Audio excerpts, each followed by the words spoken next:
What's going on, guys? For those of you watching this on replay, I just want to thank you so much. I know a lot of you guys say you can't make it on Wednesday. You either work or whatever the reason is, you can't be live on Wednesday and you can't call in. That's all good, man. I just want to say thank you so much for at least watching this live after, it's concluded. But yeah, no, today we're going to talk about a lot of things. We're going to talk about Jake Paul flopping on the pay-per-view numbers. There's been rumors anywhere from 65,000 all the way to 125,000, which is a failure if we're being honest. But we're also going to talk about Luis Ortiz comeback come January 1st. Also my Herbert Conceição interview. Herbert Conceição is the Brazilian Olympic gold medalist.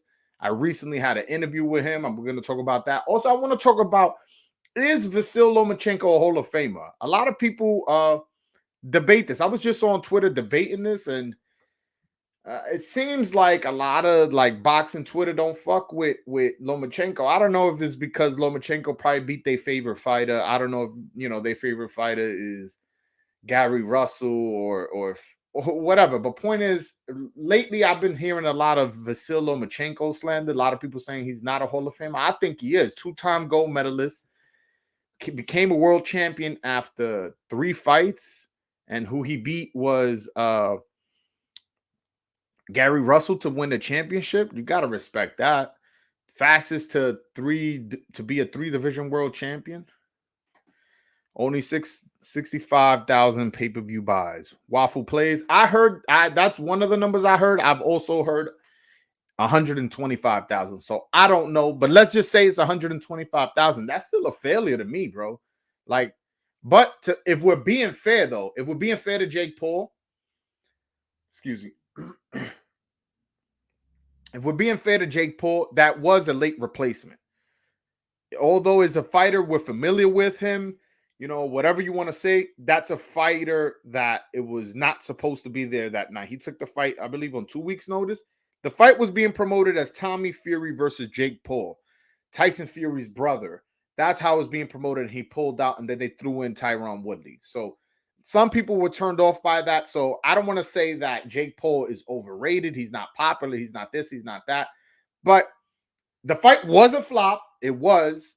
But at the same time, we do have to see, all right, he did have a late replacement. The point is he was going to fight Tyson Fury's brother, and that's how they were promoting the fight. And Tommy Fury pulled out. What can you do? And for the people who didn't buy the pay-per-view, you missed out on a knockout of the year contender candidate, and you missed out on Frank Gore versus Deron Williams, which I found entertaining. You missed out on Amanda Serrano. You missed out on actually a decent card. I'm not going to say it was a great card because, the Jake Paul versus Tyron Woodley, that fight was horrible up until the knockout, though. So the knockout was super entertaining. If you're a Amanda Serrano fan, I am. You're happy that you got to see your girl fight, and then there's also the Deron Williams versus Frank Gore fight. That was a entertaining fight for what it is. Not was it an entertaining fight in the sense oh my God, it was Hagler Hearns? No, but it was an entertaining fight seeing a former basketball player fight a former football player. I don't know. I just find that interesting. I found it entertaining, and it was a good card, but it only did anywhere from 65,000 to 120,000. That was the rumors. I don't know if it's true, but point is, either way, it's a failure. It's a failure, and maybe Jake Paul's hype train is losing steam, or maybe the pulling out and bringing in Tyron Woodley instead of Tyson Fury's brother, Tommy Fury, had an effect on the pay-per-views. I don't know, but at the end of the day, that's what happened. That's what happened. But I'm excited for this Saturday to see Luis Ortiz fight. Luis Ortiz is a very good heavyweight. I feel like in the first Deontay Wilder fight, he did get cheated. I felt like he was winning that fight, and he even had Deontay Wilder hurt. And then when he had him hurt, the doctor came in the ring, started checking out Deontay Wilder, giving him mad time to recover. And I feel like that affected him in getting the knockout win. I feel like he could have won that fight. Then in the second fight against Deontay Wilder, he was winning the whole fight and then just got caught by one of the hardest heavyweight hit punchers of all time. He got caught, dropped, and got knocked out. That's no shame in that. So I'm excited to see Luis Ortiz come back and, you know, continue his career. His lifespan in his career is short. I'm not sure how old he is. Let me check how old he is, but he's in his 40s. I know that for a fact. So since he's in his 40s, he better get a title shot quick because, hold on, it says he is, oh, the hell? I don't have his age. Hold on. For whatever reason, it's because he's inactive. He hasn't fought in over a year. Let's see how old he is. He's 42 years old, and he turns 43 in March 29th. So this guy's an older guy, man. So he needs a title shot soon. Soon. Those pay-per-view buys are only cable buys, not total buys. Media really hates Jake. Yeah, I mean, again, I saw 65,000, and then I've seen reports of 120, 125,000. So let's just say it's 125,000. Let's go on the higher end. That's still a flop, bro. That's still a flop. I don't care. Now, to anything under pretty much 300,000, it's a flop. Now, but if you want to skew it like, oh, it was an 8-round fight. For an 8-round fight, 125,000 ain't that bad. Then I'm not gonna argue with you. You know, for an 8-round main event, that's good. But at the same time, you know, he did 500,000 in his last fight with Tyrone Woodley. And then the rematch, you do 125. But again, the fight was on last minute replacement for Tyrone Woodley. Tyrone Woodley took the fight, like, I believe 2 weeks out. So, you know, you got to take that into consideration. Was it a flop because Jake Paul is not a name, or was it a flop because there was a late replacement? You got to be honest with yourself. We already saw the Jake Paul Tyrone Woodley fight. So why be all hyped up and if we already saw it? Like, the point is, that's how you sell a pay-per-view. You got to get people hyped up. But if you already saw the fight and you weren't interested in it, what is there to do?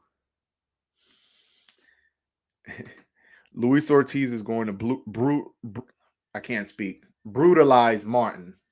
Hey, man, I'm looking again. That's a decent fight. Like, I'm just mad that the fight this Saturday is a pay-per-view. Come on, man. PBC, that's not a fight that deserves pay-per-view status. Pay-per-view status deserves for the Canelo fights, for the Tyson Fury versus Deontay Wilder fights, for who else? Who else is a pay-per-view fighter, I feel? You know, Errol Spence. Like, these are the pay-per-views where I'm like, all right, listen, the consumers, me as a consumer, I'll be happy to pay because that fighter deserves the money.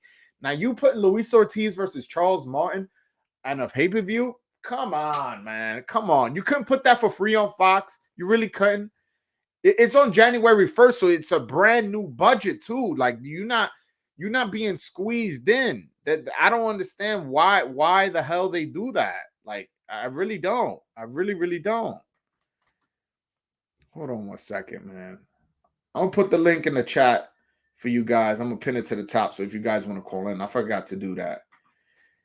Yeah, but like, yo, I represent the consumer, man. And people be fans of promotional companies. Y'all some fucking weirdos, man. Like, either y'all getting paid by the promotion company or y'all weirdos. Because I don't care what promotional company does. If you do good, usually, then I'll say, oh, they're usually good, but, you know, this one they bad. If you usually do bad, then I'll call you out on that too. But at the end of the day, like, give the fans what we want. And we don't want more pay-per-views. We want good fights for free on Fox, for free on ESPN, for free on FS1, on DAZN, which, you know, it's a subscription where they're not going to charge you a pay-per-view. Free on Showtime. That's what the fans want. The fans do not want to pay every single month 2-3 pay-per-view fights. Like, you understand, like, most boxing fans are working class guys. You're never going to see a motherfucker in a suit like one of these rich Wall Street dudes. They're not boxing fans. The boxing fan is the plumbers, the construction workers, the Uber drivers, Like we're the working class. We're the waiters, the bus boys, you know, the guys who work in moving companies. These are the people you're asking to pay pay-per-view every 2 times a month. These are the people. So you're gonna tell the working class, the blue collar guy, to shell out $50 to $80 every month for a fight. On top of that, we have to pay for the DAZN, the subscription, and ESPN Plus. It's like, yo, it's mad expensive to be a boxing fan. And then y'all wonder why the popularity of the sport is so low. It's like, yo, if everything's in pay-per-view, not everybody's gonna be aware of everything. If you put the fights on for free on ESPN, on Fox, on FS1, on Showtime, people will stumble on those fights. People will be like, yeah, I guess I'm a casual boxing fan. And they may see a Savage knockout and be like, wow, from now on, I'm a huge Brandon Lee fan. Because, or I'm a huge Luis Ortiz fan. I'm a huge who else? Keith Thurman fan. But you putting somebody, with the exception of Brandon Lee, you putting these guys behind a paywall is like, what are you doing?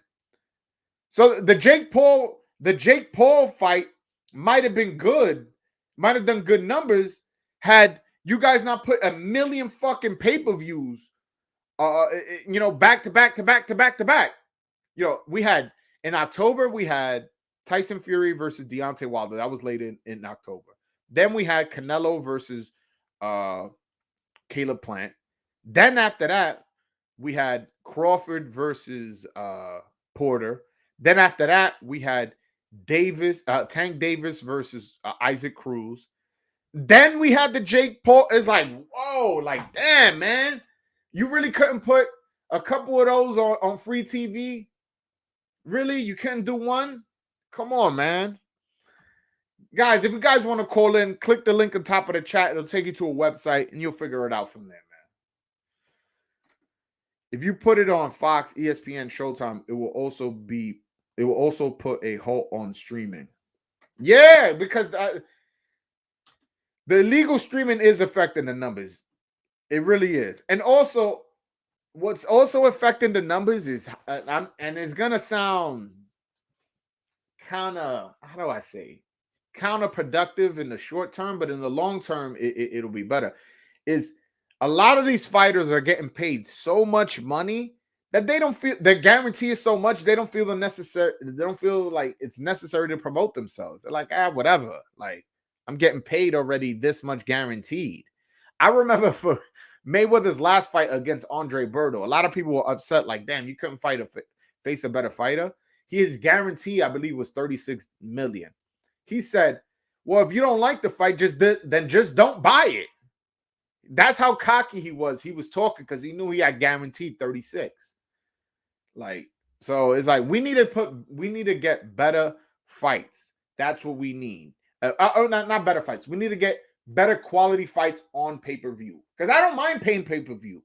It adds to the excitement a little bit, to be honest. Like, damn, I'm buying this fight. Shit gonna be lit. I'm gonna invite people over. We're gonna have wings and pizza. Yo, there's not gonna be many people that are having a fight party because of Luis Ortiz, Charles Martin. I can guarantee you that. People aren't calling their boxing friend because, everybody on the stream, they probably the boxing friend. The guy who, if they come across somebody who's a boxer, they go, oh, like, yo, who do you think? Because I'm the boxing guy when it comes to my friends. They'll text me like, listen, I don't know much about boxing, but I know you the boxing guy. Like, what do you think about this guy? And I'll tell them, oh, yeah, that guy this, that guy that. Nobody's hitting up the boxing guy for fucking Luis Ortiz versus Charles Martin. I can guarantee you that. I guarantee it. We'll be lucky if that shit does 50,000. I'm not a fan of that fight at all. At all. I mean, not that fight. I'm not a fan of that fight being on pay-per-view at all. That's probably the best way I could put that sentence. Nah, man. I represent the consumer. That's when, if y'all want to be like, all right, what kind of boxing YouTuber Broadway Joel is, just remember, I represent you. I represent you. Whether you know it or not, I represent you. And that's why when I get on these platforms and I talk about undercards and I talk about, is it worth buying a pay-per-view, or I complain about a pay-per-view, I'm doing it with keeping you guys in mind, because I understand that we are the working class. And I include myself in that because I'm not a rich dude. I'm I'm just a dude with a YouTube page. I'm not rich by any stretch of the imagination. Any stretch. Don't waste your money, Joel, on that bullshit. I get it, man. I get it. Honestly, I get people telling me that. I understand that. Again, I'm not rich, man. I'm a normal dude. I'm not saying I'm broke either, but I'm a normal dude. That's what's up. You definitely keep it 100. Yeah, man. That's how I always been. That's how I'm in real life. That's how I am on YouTube. I'm gonna keep it real. And if a promote the thing is, and when I call out a promoter, people be like, "Damn, he really hates Bob Arum. Oh, he really hates Al Heyman. He really hates." I've never talked shit about Eddie Hearn, but whatever. I talk shit about both Bob Arum and Al Heyman. So people may think I don't like these guys, and then in the next video, I'm talking positive about them because they put on a good fight card. I don't care. I'm not one of these grudge holders. If you do a bad event, I'll talk about how bad this event is. And then if the next event is amazing, I'll talk about how amazing that event is. That's the type of person I am. I'm not one of these dudes to hold a grudge. Like a lot of these dudes be soft, man, on YouTube pages, holding grudges against certain promoters or like, I don't care. If you put on a good card, I'm going to talk about how it's good. If you put on a bad one, I'm going to talk about how it's bad. That Jake Paul card, it did provide, enough entertainment value for me to buy it. I'll be honest. It provided enough entertainment value in the undercard. And I was curious as to how Tyron Woodley adjusted to Jake Paul. And although the fight itself was a bad fight, the knockout was as exciting as any knockout of this year. Like, if we're being honest, it made it to one of my candidates of knockout of the year. Now, if you watch the video, I'm not even going to announce which one was my knockout of the year. Go watch that video after this live, man. I made a video today. Was it today? No, I made it yesterday. My bad. Of my knockout of the year. It's a bit of a long video. It's about a 10-minute long video, but it's worth it, man. I really get down as to which knockout I found to be the knockout of the year, and also explain how some knockouts may have been better than others, but they were so insignificant. Maybe they were fighting a journeyman. Maybe it wasn't a title fight. Maybe it was an undercard fight. And maybe that's why I didn't make it all the way to number one. But I'm really proud of that video I made yesterday, knockout of the year. So if you guys have time, it's a 10-minute video. Again, if you're on the treadmill running, just throw them on, just listen to me talk for 10 minutes. It'll make the time go past on the treadmill. Trust me, I listen to podcasts when I run on the treadmill. Listen to podcasts, because what that does is it makes you pay attention to what you're listening to, as opposed to the time when you're running. And when you're running and you listen when you listen and listen, you go, oh shit, that was 10 minutes, as opposed to you looking at the time and go, damn, I got another 15. I got another 12 minutes. All right. Oh, first call of the day. Yo, what up, brother? Matt Sage, what up, my brother? Yo, so you talking about the whole Jake Paul thing with the pay-per-view buys and everything about that, right? My bad for cutting you off. Where are you calling me from? England, London. London. All right, cool. Yeah. How you been, bro? I've been good. Man. I actually been to London before. I've been to London. What was it? 2019? I think I went 2019. Yeah. Oh yeah, that's cool. Yeah. So your question was about Jake Paul, about the pay-per-view numbers? Yeah. What about him? So apparently I've heard it did around 65,000 buys or something around there. And I just wanted to know, like, why do you think that the reason was for that? Like, the major reason? Well, to be fair, I don't believe it did 65,000. I've seen reports from 65 to 125,000. If I were to guess, 125,000 probably is the more accurate number. But as to, let's just say it did 65. Again, I'm not even, let's just say either way, even if it did 125, that's still a bad number. Let's just say it did 125,000. The reason why I think it did so bad was because he was supposed to fight Tommy Fury. Tommy Fury is Tyson Fury's brother. He was also on a show out there in England, right? Was it Big Brother? What was it? Matt Sage. Wait, what did you say? What was Tommy Fury? He was on a game show or something like out there. Love Island. Yeah. Love Island. There like, you go. Yeah. So you know, Tommy Fury's a good-looking kid. He was on Love Island. He's Tyson Fury's brother. He has all the requisite, you know, to being a star. Mm-hmm. And 2 weeks out the fight, he pulls out, and they replace him with Tyron Woodley, a guy Jake Paul's already fought. So I think that had a lot to do with the numbers. Yeah, I agree.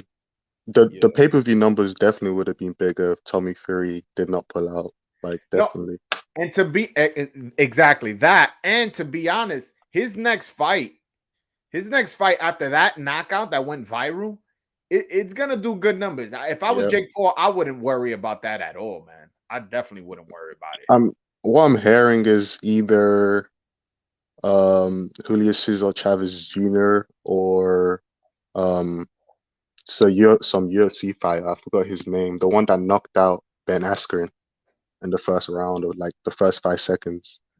I forgot his name. Was it Masvidal? Yeah, Masvidal. Yeah. Yeah, no. Dana White said he's not going to allow any of his current fighters who are signed to him fight Jake Paul. But I mean, it seems like Julio Cesar Chavez versus Julio Cesar Chavez Jr. is going to be his next fight. But the fight I would like to see Jake Paul in next is Anderson Silva, man. That's what I want to see him fight next. I think Anderson Silva smokes him. Hey, man, but that's the point. I want somebody into the ring where people are going to be like, oh, who's going to win? You know, there's going to be people on Jake's side. There's going to be people on Anderson's side. That's what I want. I want that. I don't want people to, because to be honest, Chavez Jr. is the worst representation of a boxer we can put up there. Him beating Chavez Jr. to me is the same as him beating Tyron Woodley. Now, if he knocks out Chavez Jr., I'll be very impressed, though, to be fair. Yeah. I don't think he's taking the fight with Anderson Silva. I think he doesn't want to take that risk. I would love it. I would love it. Yeah. Yeah, so like if he fought Tommy Fury, because since the build-up was so good, do you see the press conference? Even though they weren't in the same room, there was still a bit of hype, especially with Tommy Fury's brother and dad. They kind of like made the build-up a bit hype. Just off Tommy Fury being Tyson Fury brother, just off that, and then you add on top of that that Tommy Fury's a good-looking kid. You add on top of that he was on Love Island. You add on top of that he's a real boxer and not an MMA fighter. That fight would have sold well, but again, Tommy Fury pulled out. He says he had a rib injury, right? That's what he said. Yeah. Wait, do you like 100% believe that was the case, or you think? I mean, to be honest, I don't want to say I don't believe it, because why would he pull out against a YouTuber? Like, I don't know. Like, so yeah, I believe it. Why not? Okay, cool. Apparently, the rib injury was from him working out with those big heavy balls you used to. Oh, the medicine ball. Yeah. I saw Tyson Fury hitting him in the ribs with it.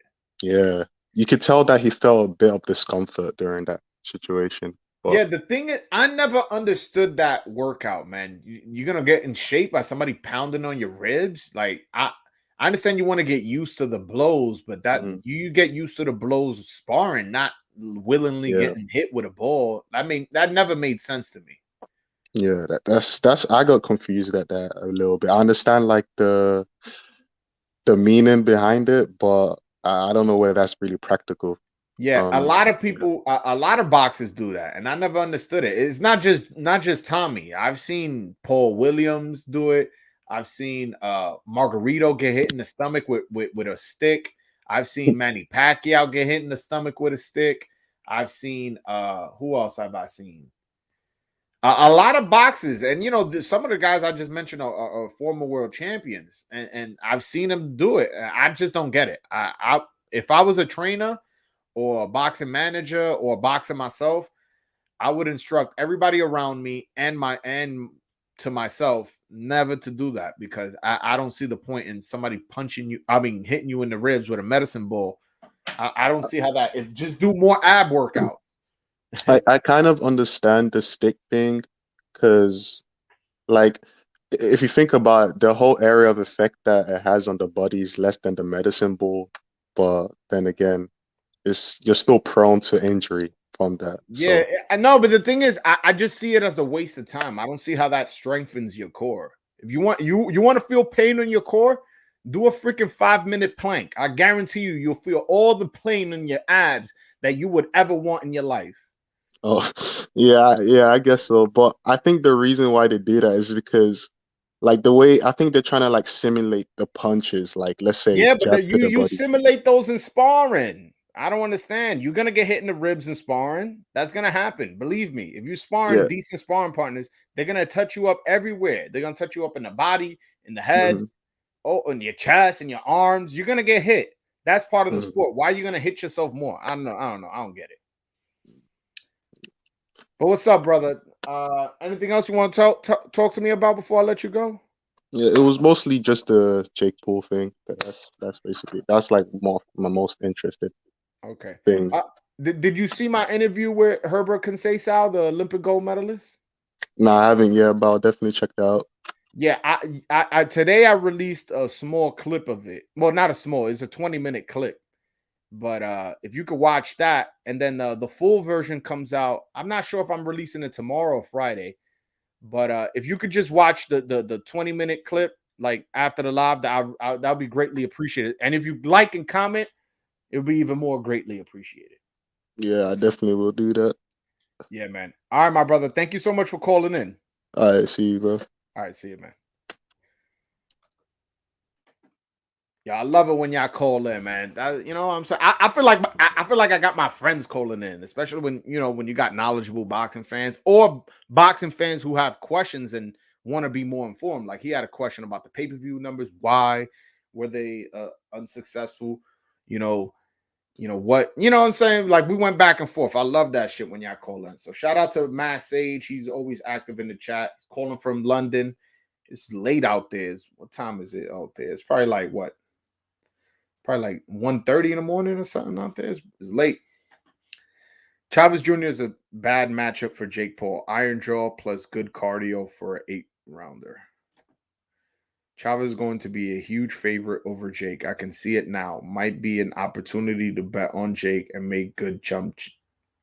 Oh, I guess you meant chunk of money. I mean, the thing is with Chavez Jr. is he's always had talent, but never had the dedication. Well, I don't want to say never. Once it was weird. Once he got to face Sergio Martinez, I feel like that's when he stopped taking the sport serious. But he was a very talented fighter, iron jaw. As far as his cardio, I don't know. I've seen him gas out a little bit in fights. I don't know. I'm not a big fan of Julio Cesar Chavez, how he fought against Sergio Martinez in his biggest fight in his career, except that 12th round.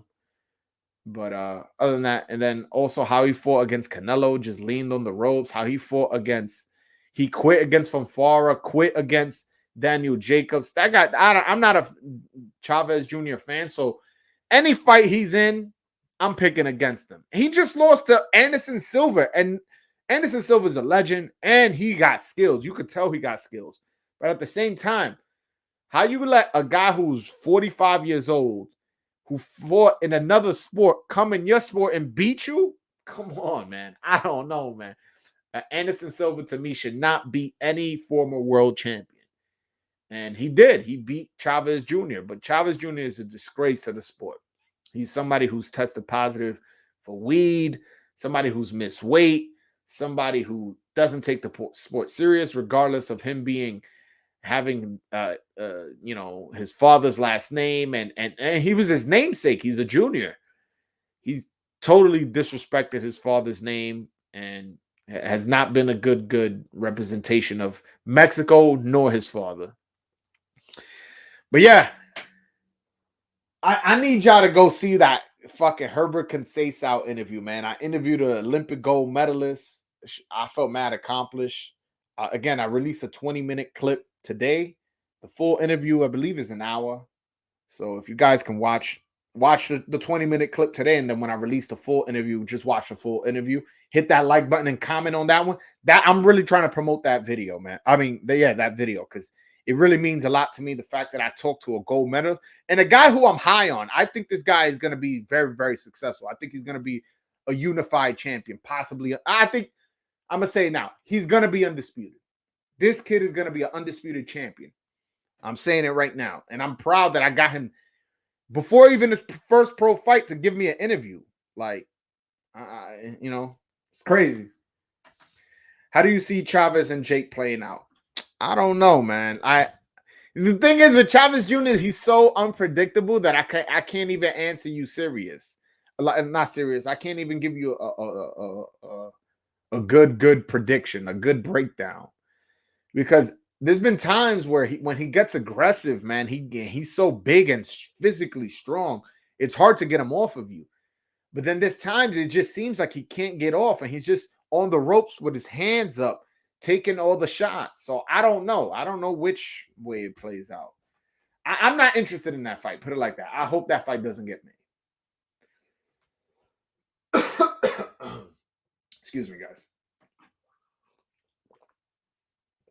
Jake and Chavez will be juiced up for the fight. It should be interesting. Come on. I mean, I don't know. Jake never tested positive for anything, to my knowledge. And if I'm Jake Paul, I'm doing random blood and urine, man. Random blood and urine. You know that Jake and Chavez fight will do numbers because boxing fans will believe Chavez will beat him, and the Mexicans will buy it. Casuals and YouTube audience will buy it. Yeah, I agree it sells, but I don't think it sells more than Anderson Silva. But again, the Anderson Silva is a much more dangerous fight. As you know, Anderson Silva beat Chavez Jr. So Chavez, I think if you talk about money and interest, I feel like him versus Anderson Silva is a fight to me, to be honest with you. But again, it's a more dangerous fight. Now, if you want to, if you're playing risk versus reward, it definitely makes more sense to fight Chavez Jr. because you're going to get a good number because, like you mentioned, the Mexicans will buy it, the casuals will buy it, the YouTube audience will buy it, like you said. And so that'll sell, and it's less risk because he's not as good of a fighter as Silva. But Silva sells more, but is a more riskier fight.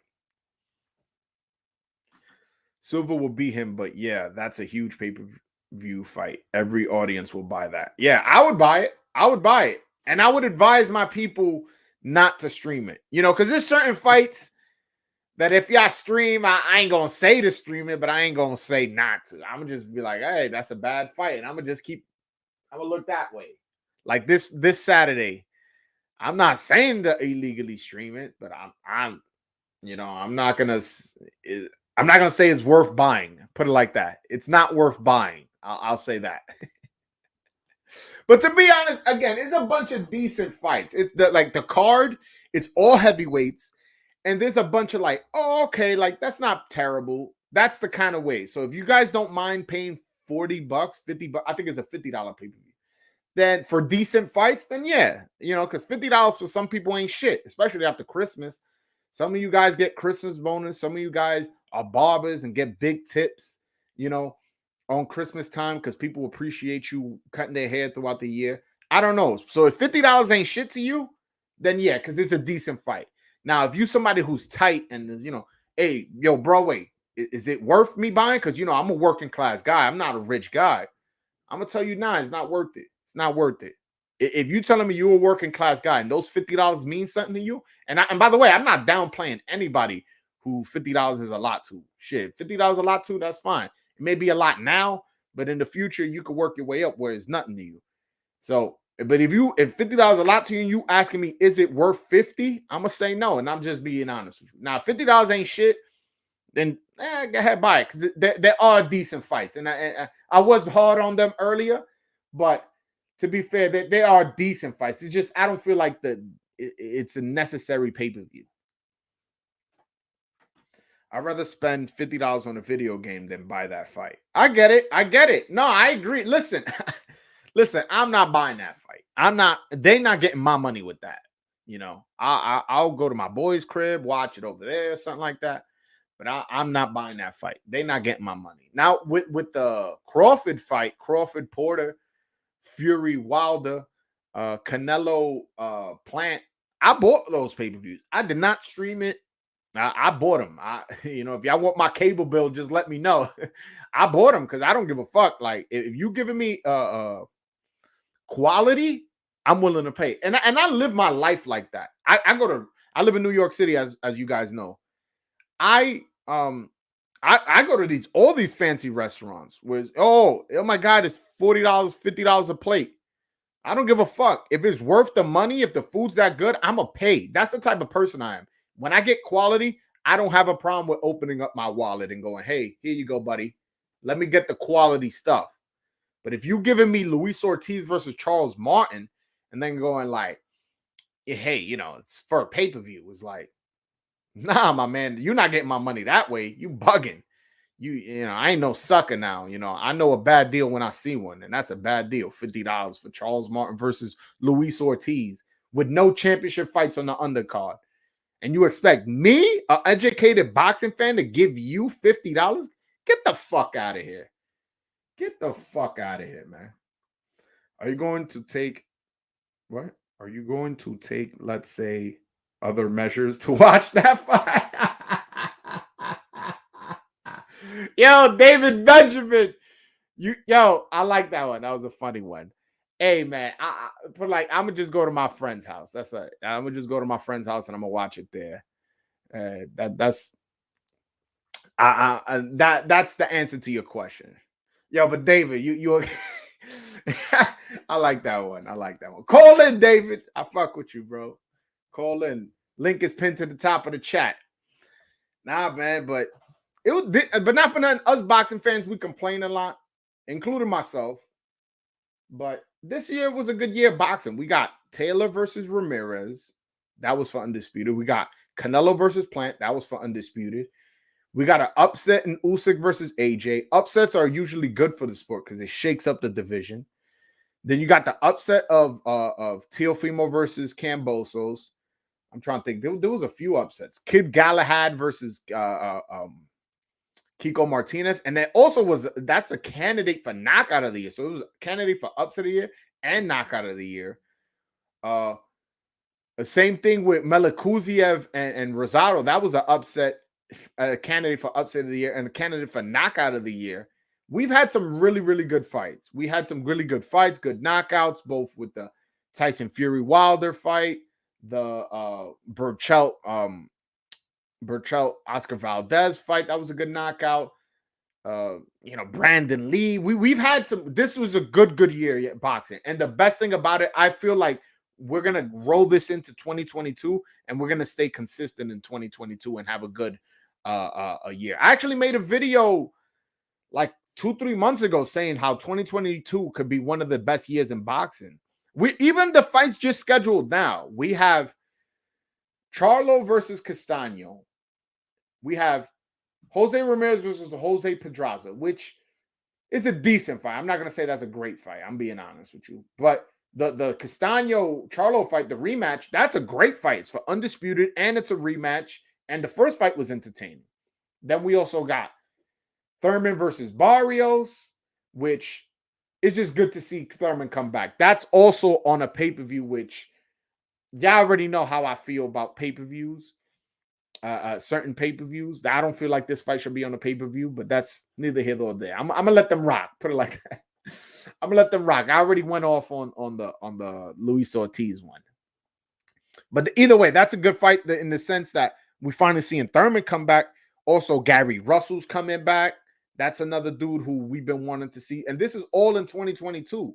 Then Luis Ortiz is coming back this Saturday too. So there's just a lot of people coming back. A lot of fights that we wanted to see are in line to be made.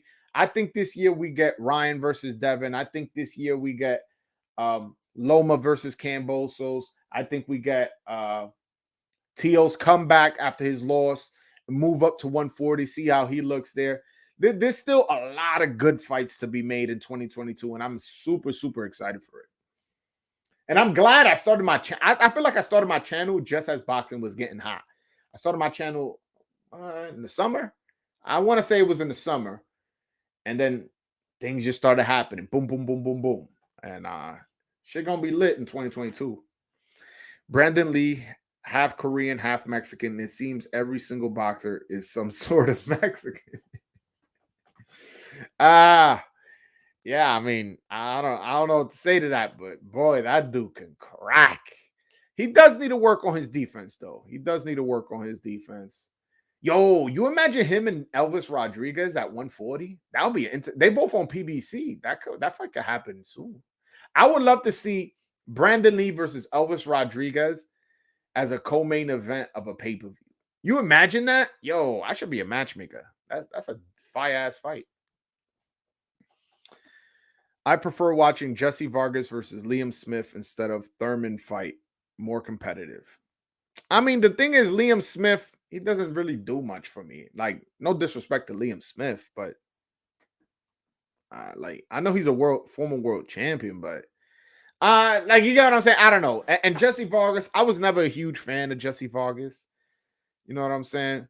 But as far as the Keith Thurman fight, I'm interested, but I'm not interested in paying for a pay-per-view. So that's another fight I may go to a friend's house to go watch. You know what I'm saying? I ain't going to buy that one. I'll be honest with you. What's next for Kambosos? I'll show you what's next for Kambosos. I can show you better than I can tell you. Hold on 1 second. Hold on. I'm gonna look for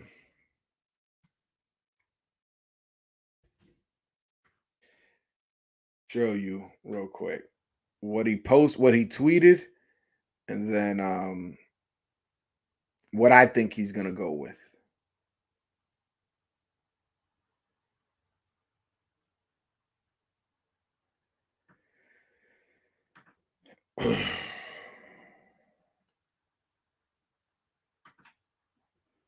All right. Boom. All right, let me screen share now.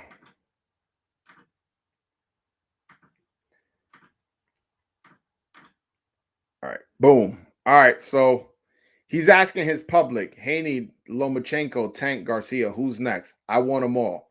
Who do the great fans want to see me defend my crown against in 2022? I voted Haney. Because I want to clear up that undisputed, disputed. Is he the WBC champion? I want that shit cleared up. Put him in against Kambosos. Now, again, but according to his poll, Lomachenko is winning. He's 42.8%. Devin Haney's 34.4%. Tank is 16.2%. And Ryan Garcia 6.6%. I think his next fight, to answer your question, Victor, I think his next fight is going to be against Lomachenko, because Lomachenko is the WBO mandatory. I know boxing is full of politics. Top Rank has a very good relationship with the WBO, and I see them enforcing this mandatory, since it's been a long time since the mandatories have been enforced, and that's going to tie him up where he can't fight a Devin Haney, where he can't fight a Tank, where he can't fight a Ryan Garcia. And so, to answer your question, I think Kambosos is fighting Vasyl Lomachenko, former 2-time gold medalist, 3-division world champion. Fastest to be the 3-division world champion, too. By the way, it's not enough people in here for me to ask, but once more people come in here, I'm going to ask, is Lomachenko a Hall of Famer? What's next for Kambosos? Is a schooling defeat to Vasyl Lomachenko? Is a schooling defeat. Oh, all right. Yeah, I mean, if you think Lomachenko could beat him, which, if we're being honest, I think that's where I'm leaning. That's not my official pick, but that's why I'm leaning. If you think Lomachenko beats him, I think that's his next fight, to be honest. Vasyl Lomachenko says he's willing to go to Australia. He has no problem with that. And also, again, he's the WBO mandatory. So eventually that's going to get called. And then if he wants to stay undisputed, he's going to have to fight his mandatory. And his mandatory is Vasyl Lomachenko. So we'll see. If anyone believes Jake Paul versus Tyrone Woodley actually sold only 65,000, then they're very gullible. People take any numbers falsely reported and run with it. Yeah, I don't think it did. I don't think it did 65,000 either. I don't know when you hopped on the stream, but I said that I've seen reports anywhere from 60 to 125. I'm leaning more towards 125 because I felt like there was enough buzz on the internet about it. And also Jake Paul, he sold it out. It was a sold out crowd. So I don't see that doing just 65,000.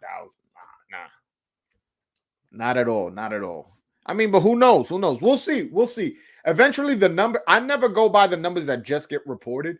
I always wait a week or so until people figure it out and then they give the real numbers. But yeah, I want to say if I had to predict based off that, did it do 65? Did it do 125? To me, it's pretty obvious if you're a knowledgeable boxing fan that it probably did closer to 125. I'm not a big Vargas fan either, but it's a competitive fight. Ramirez versus Pedraza is also good. Ramirez will stop Pedraza. I mean, hey man, Pedraza is I feel like he has untapped potential. I feel like he still hasn't figured it out just yet. But in his last fight, I forget who he fought. He stopped somebody, right? I believe he stopped somebody in his last fight. Let me check right now before I'm over here talking out my brown. Hold on 1 second. Boop. Jose.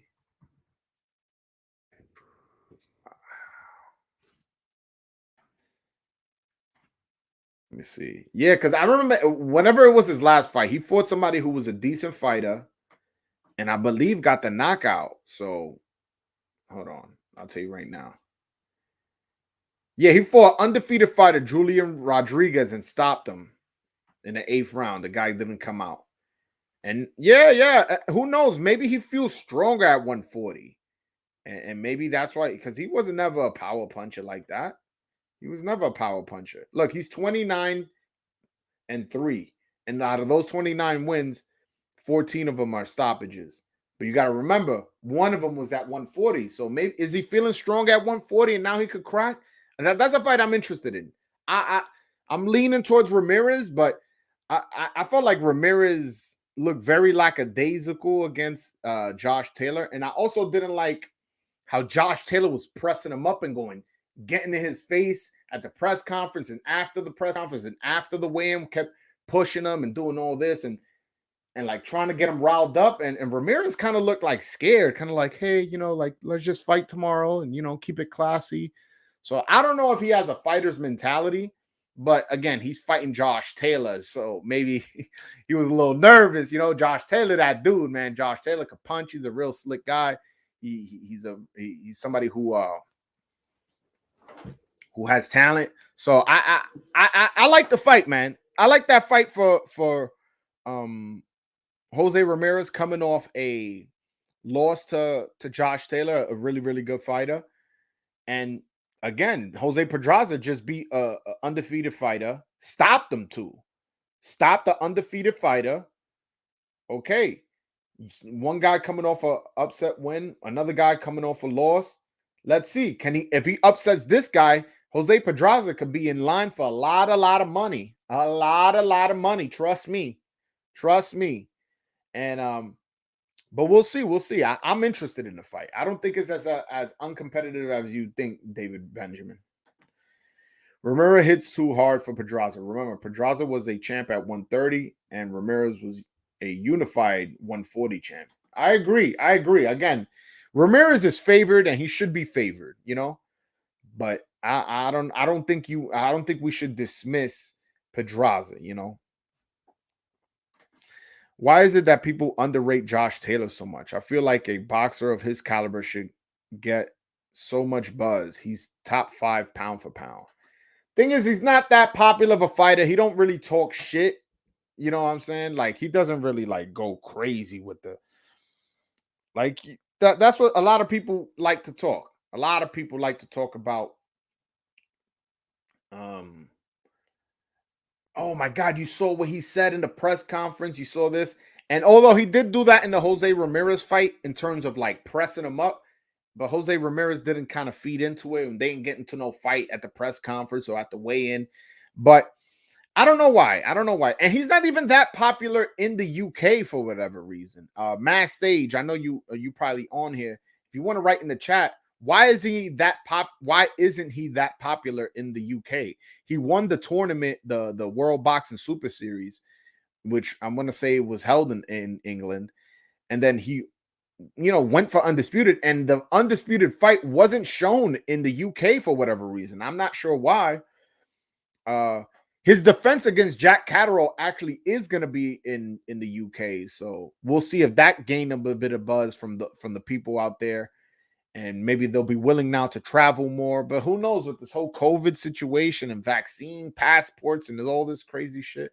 But yeah, to answer your question, my bad, I've been all over the place. Doctor Strange, he is a top 5 talent. Whether I don't know if I have him in my top 5. I don't know, because number 1, Canelo, number 2, Inoue, number 3, Usyk, number 4, Crawford. Yeah, I guess he's my number 5. I guess he is number 5 because I took Errol Spence out because the guy hasn't fought in so long. I can't. You know what I'm saying? I can't give it to him. Did you see the? I'm assuming you meant Ring Magazine Awards. No, I did not. Let's all, whoever hasn't, let's all figure it out now. Let me go on ringmagazine.com. Check it out. Hold on one second.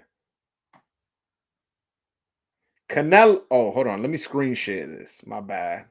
Yeah, I was about to start listing them all for y'all. Bear with me, guys. I'm about to screen share the news. My man Alberto Figueroa. Right? That was his name? Yeah, Alberto Figueroa was the one who So fighter of the year, they have the same as me, Canelo Alvarez. I have that as my fighter of the year.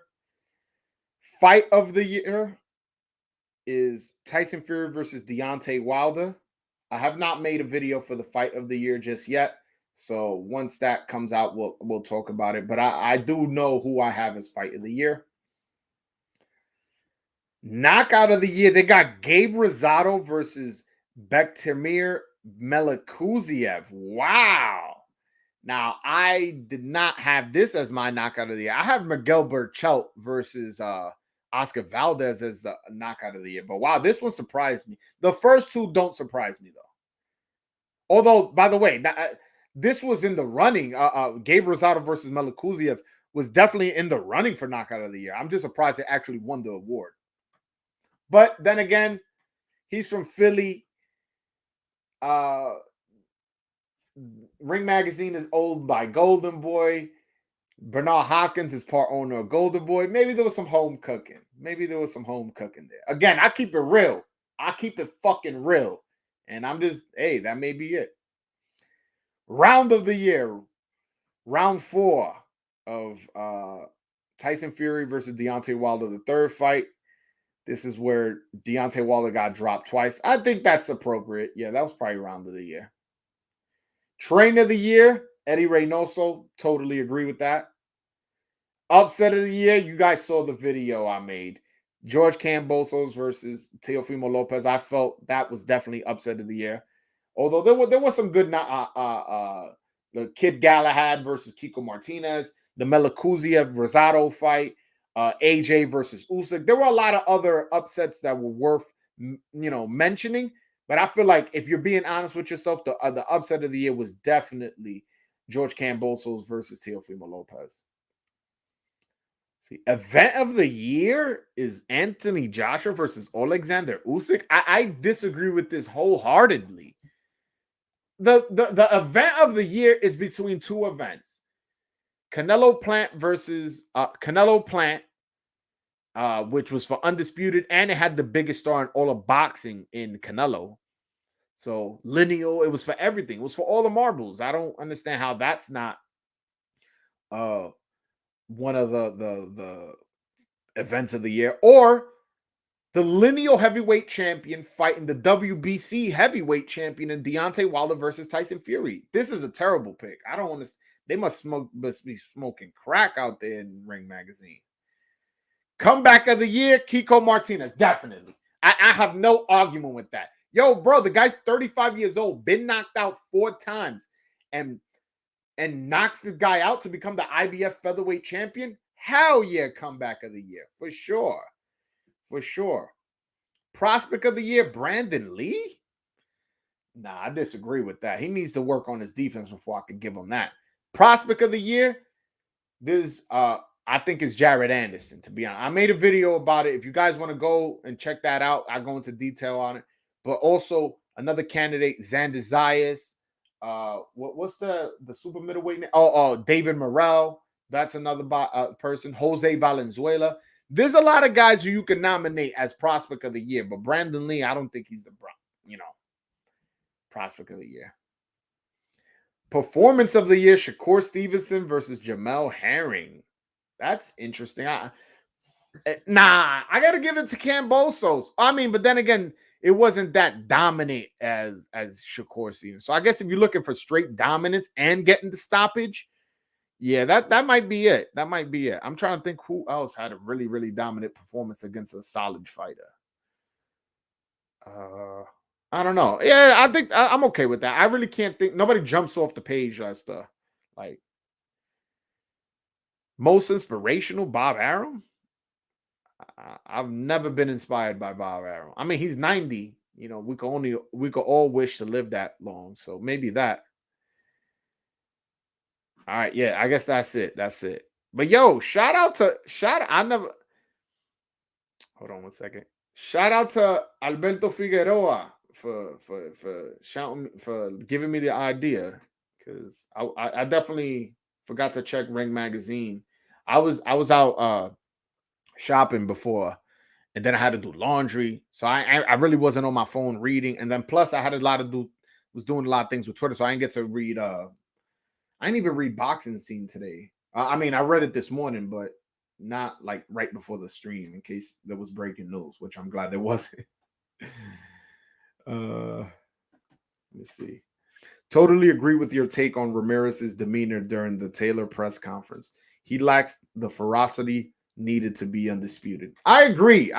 Like, the skills are there. I don't think anybody in the chat is going to go, oh, that guy's a fucking bum, or that guy can't fight. That guy's not talented. The guy was an Olympian. He was a talented fighter, but just something missing. I feel like he needs to chill with like some real like gangsters. I don't know. Like he needs some like dog in him. He just don't got it. I don't know.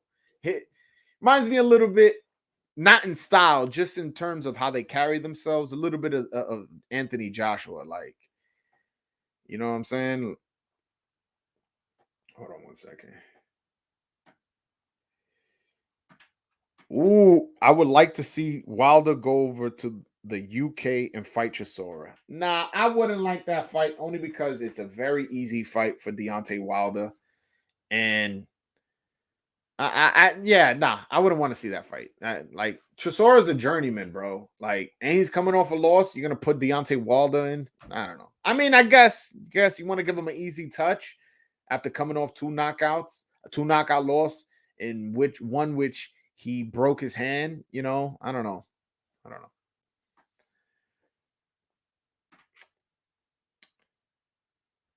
Hold on, I'm trying to. Jake Paul, knockout of the year. Hey, if that's your knockout of the year, that's not my knockout of the year, but if that's your knockout of the year, God bless you. God bless you. Ring took Valdez out because of the incident with the banned substance. Yeah, but that's unfair because there was VADA testing for the Miguel Berchelt fight. VADA put out a tweet saying that they both tested clean. So if we're going to take their word when they report it positive, we have to take their word when they report negative. That's how I am. You know, if you guys want to look at it things differently, that's on you. I get it.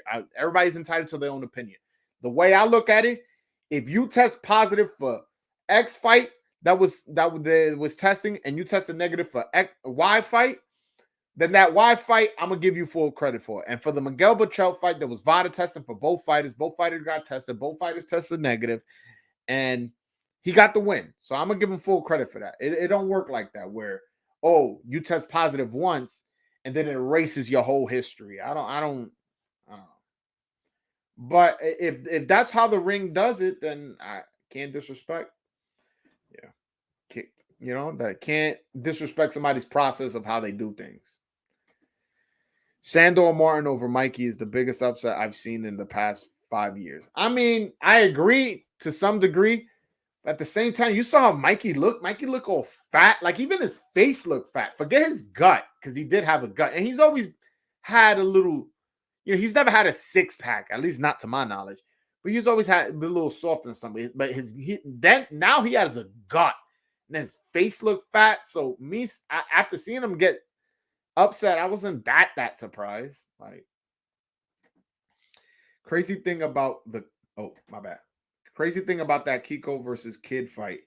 Kiko came in the fight at 113 pounds and knocked out a 126 pounder. Yo, is that true? Yo, little bro be on it, man. Hold on. I gotta see that.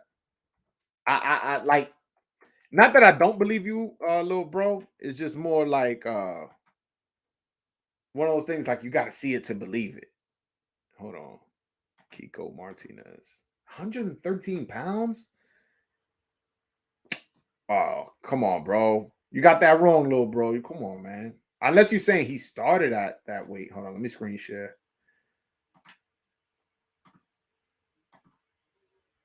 One second. I'm going to screen share for you guys. Boom. Yeah, he was 125 pounds and a quarter. But I'm assuming you probably meant his pro debut weight. This is his pro debut weight. No, he pro debut at 122. He pro debut at 122 and a half. Yeah, and then he fought at 125 and a quarter. Yeah. Nah, little bro. He wasn't 113 pounder.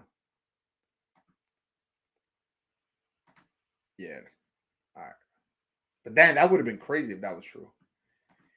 They robbed Xander Zayas for the prospect of the year, I guess, in my opinion. I mean, I honestly, that's a legit pick. Xander Zayas, I saw him live at the Madison Square Garden. He looked so fast, and his reaction time was just amazing. He's going to be a special fighter. And having a Puerto Rican boxer be good is good for the sport. So I'm looking forward to that, especially since they bring a lot of events to New York, the city where I live in. But I thought Jared Anderson was prospect of the year only because he knocked out everybody he faced, and he faced better quality of competition than Xander Zayas did. So I give it to Jared Anderson. Berlanga could have been there if he didn't get dropped by that Argentinian guy. He won it last year, so I don't know if you could win it two years in a row. Usyk performance of the year, maybe. Nah, man. Yo, he won that fight because of what Anthony Joshua didn't do, man. Like, that's just my opinion. I think Anthony Joshua, had he fought a better fight, he could have beat that dude, man. He could have beat that dude. So I don't think that's performance of the year. Usyk versus Joshua had the most pay-per-view buys this year and packed out the whatever stadium. So that's why it's probably the event of the year. The thing is, so there's an asterisk. When they put these fights in stadiums, man, those tickets maybe costing like fucking $100. Like in America, yo, boxing tickets be expensive. So like, you're not gonna pack out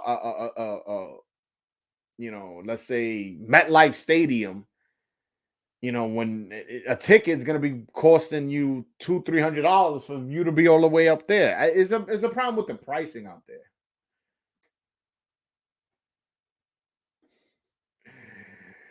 Dog, I watched the fight, and the tail of the tape said he was 113 pounds, dog, and I was like, there's no way. I mean, I watched the fight too, but the tail of the tape might have been a error on the.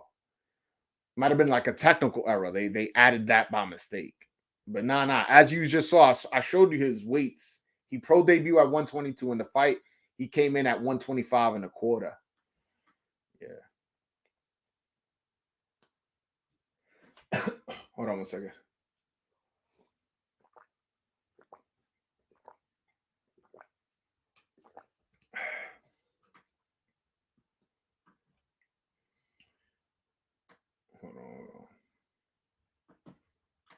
Yeah, yo, big baby. I like Jared Anderson, man. I like Jared. Yo, and he got so much swag, man. I was there at the Garden when he fought that last Ukrainian guy. By the way, this dude came out in a pimp suit and had two girls walk him into the ring. Came out crazy swaggy, right? Then his opponent only had one loss. So his opponent wasn't a bum. And at the time, Jared Anderson was 10-0 with 10 knockouts. The guy comes in, he's wearing his yellow and blue, robe, and the crowd is screaming, Ukraine, Ukraine. That's Ukraine. They were going crazy for him. Jared Anderson comes out southpaw, wins the first round. Then in the second round, comes out orthodox and knocks him out. Man, I'm high on Jared Anderson. I'm high on Jared Anderson. I put it like this. I don't want to see Lil Bro fight him in the pros. I know Lil Bro a heavyweight, man. Like he tried to outbox him, didn't work, of course. If he tries to bully Usyk, what if that doesn't work either? It'll work, man. You know why I know it'll work? Because Usyk had trouble with Chisora's size. If Chisora didn't gas out after like the third round, he would have won that fight. He had problems with Chisora's size. Now you telling me if Anthony Joshua, 6'6", 245 pounds, is coming at you, one of the hardest hitting heavyweights of all time, you telling me that dude can't push Usyk back, can't knock out Usyk? Come on, man. I'm picking, listen, for the rematch, I'm picking Anthony Joshua by knockout again. That was the first time, for the first fight, that's what I picked. I'm picking that for the second fight too. I'm hard-headed, man. Usyk gonna have to prove that shit to me. Usyk. But to be honest, I don't trust AJ. Like, I wouldn't bet on it because AJ, he has a mentality problem. He doesn't have a problem knowing how to fight. He knows how to fight. He knows how to box. He's an Olympic gold medalist. He had 3 out of the 4 belts in the heavyweight division. He knows how to fight, and he knows how to knock motherfuckers out. So I know he's a talented fighter. I just don't trust his mentality, man. I really, really don't. I really, really don't. Whoa. Joshua will gas out too. Usyk will TKO Joshua. Listen. I don't trust AJ's chin, so, I'm not going to say that's impossible, but I don't think that's happening. I do not think that's happening. The thing is that Joshua came in trying to outbox the boxer, as opposed to being like, you a boxer? All right, let's fight. That's the thing. That's what happened with Salido against Lomachenko and Tio versus Lomachenko. These motherfuckers came to box and look all cute and shit.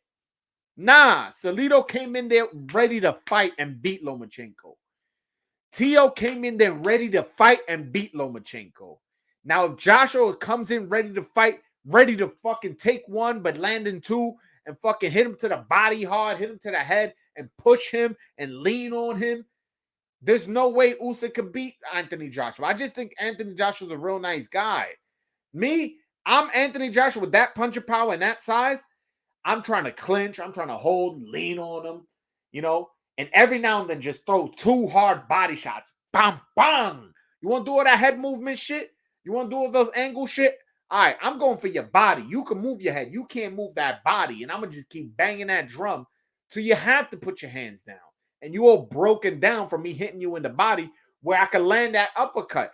Listen, AJ, if he had the mentality of a Mike Tyson, the mentality of if he had the mentality of Terrence Crawford, he could be one of the greatest fighters of all time, but he doesn't have it.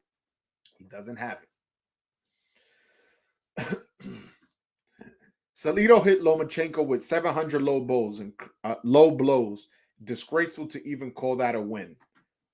And he came in overweight too, to add that to the list. But at the same time, Evander Holyfield was using headbutts against Mike Tyson and knocked him out. You know what I'm saying? Sometimes when you fight in a dirty fighter, you have to learn how to control him. Shit happens in boxing. This isn't the Girl Scouts. This isn't cricket. This is boxing. You come in there to fight. You have to understand some people are going to be dirty and some people are going to be clean. You have to learn how to make that fighter not want to be dirty anymore. You understand what I'm saying? Maybe you hit him low back. Maybe you headbutt him. Maybe you hit him on a break.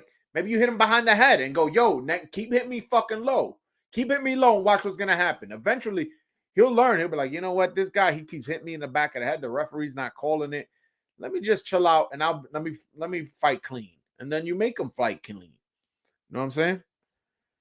But I do agree. I think a lot of people make a lot out of that loss with ignoring the fact that Salido came in 3.5 pounds overweight and was fighting dirty. But again, the fighting dirty, you gotta learn how to control a fighter.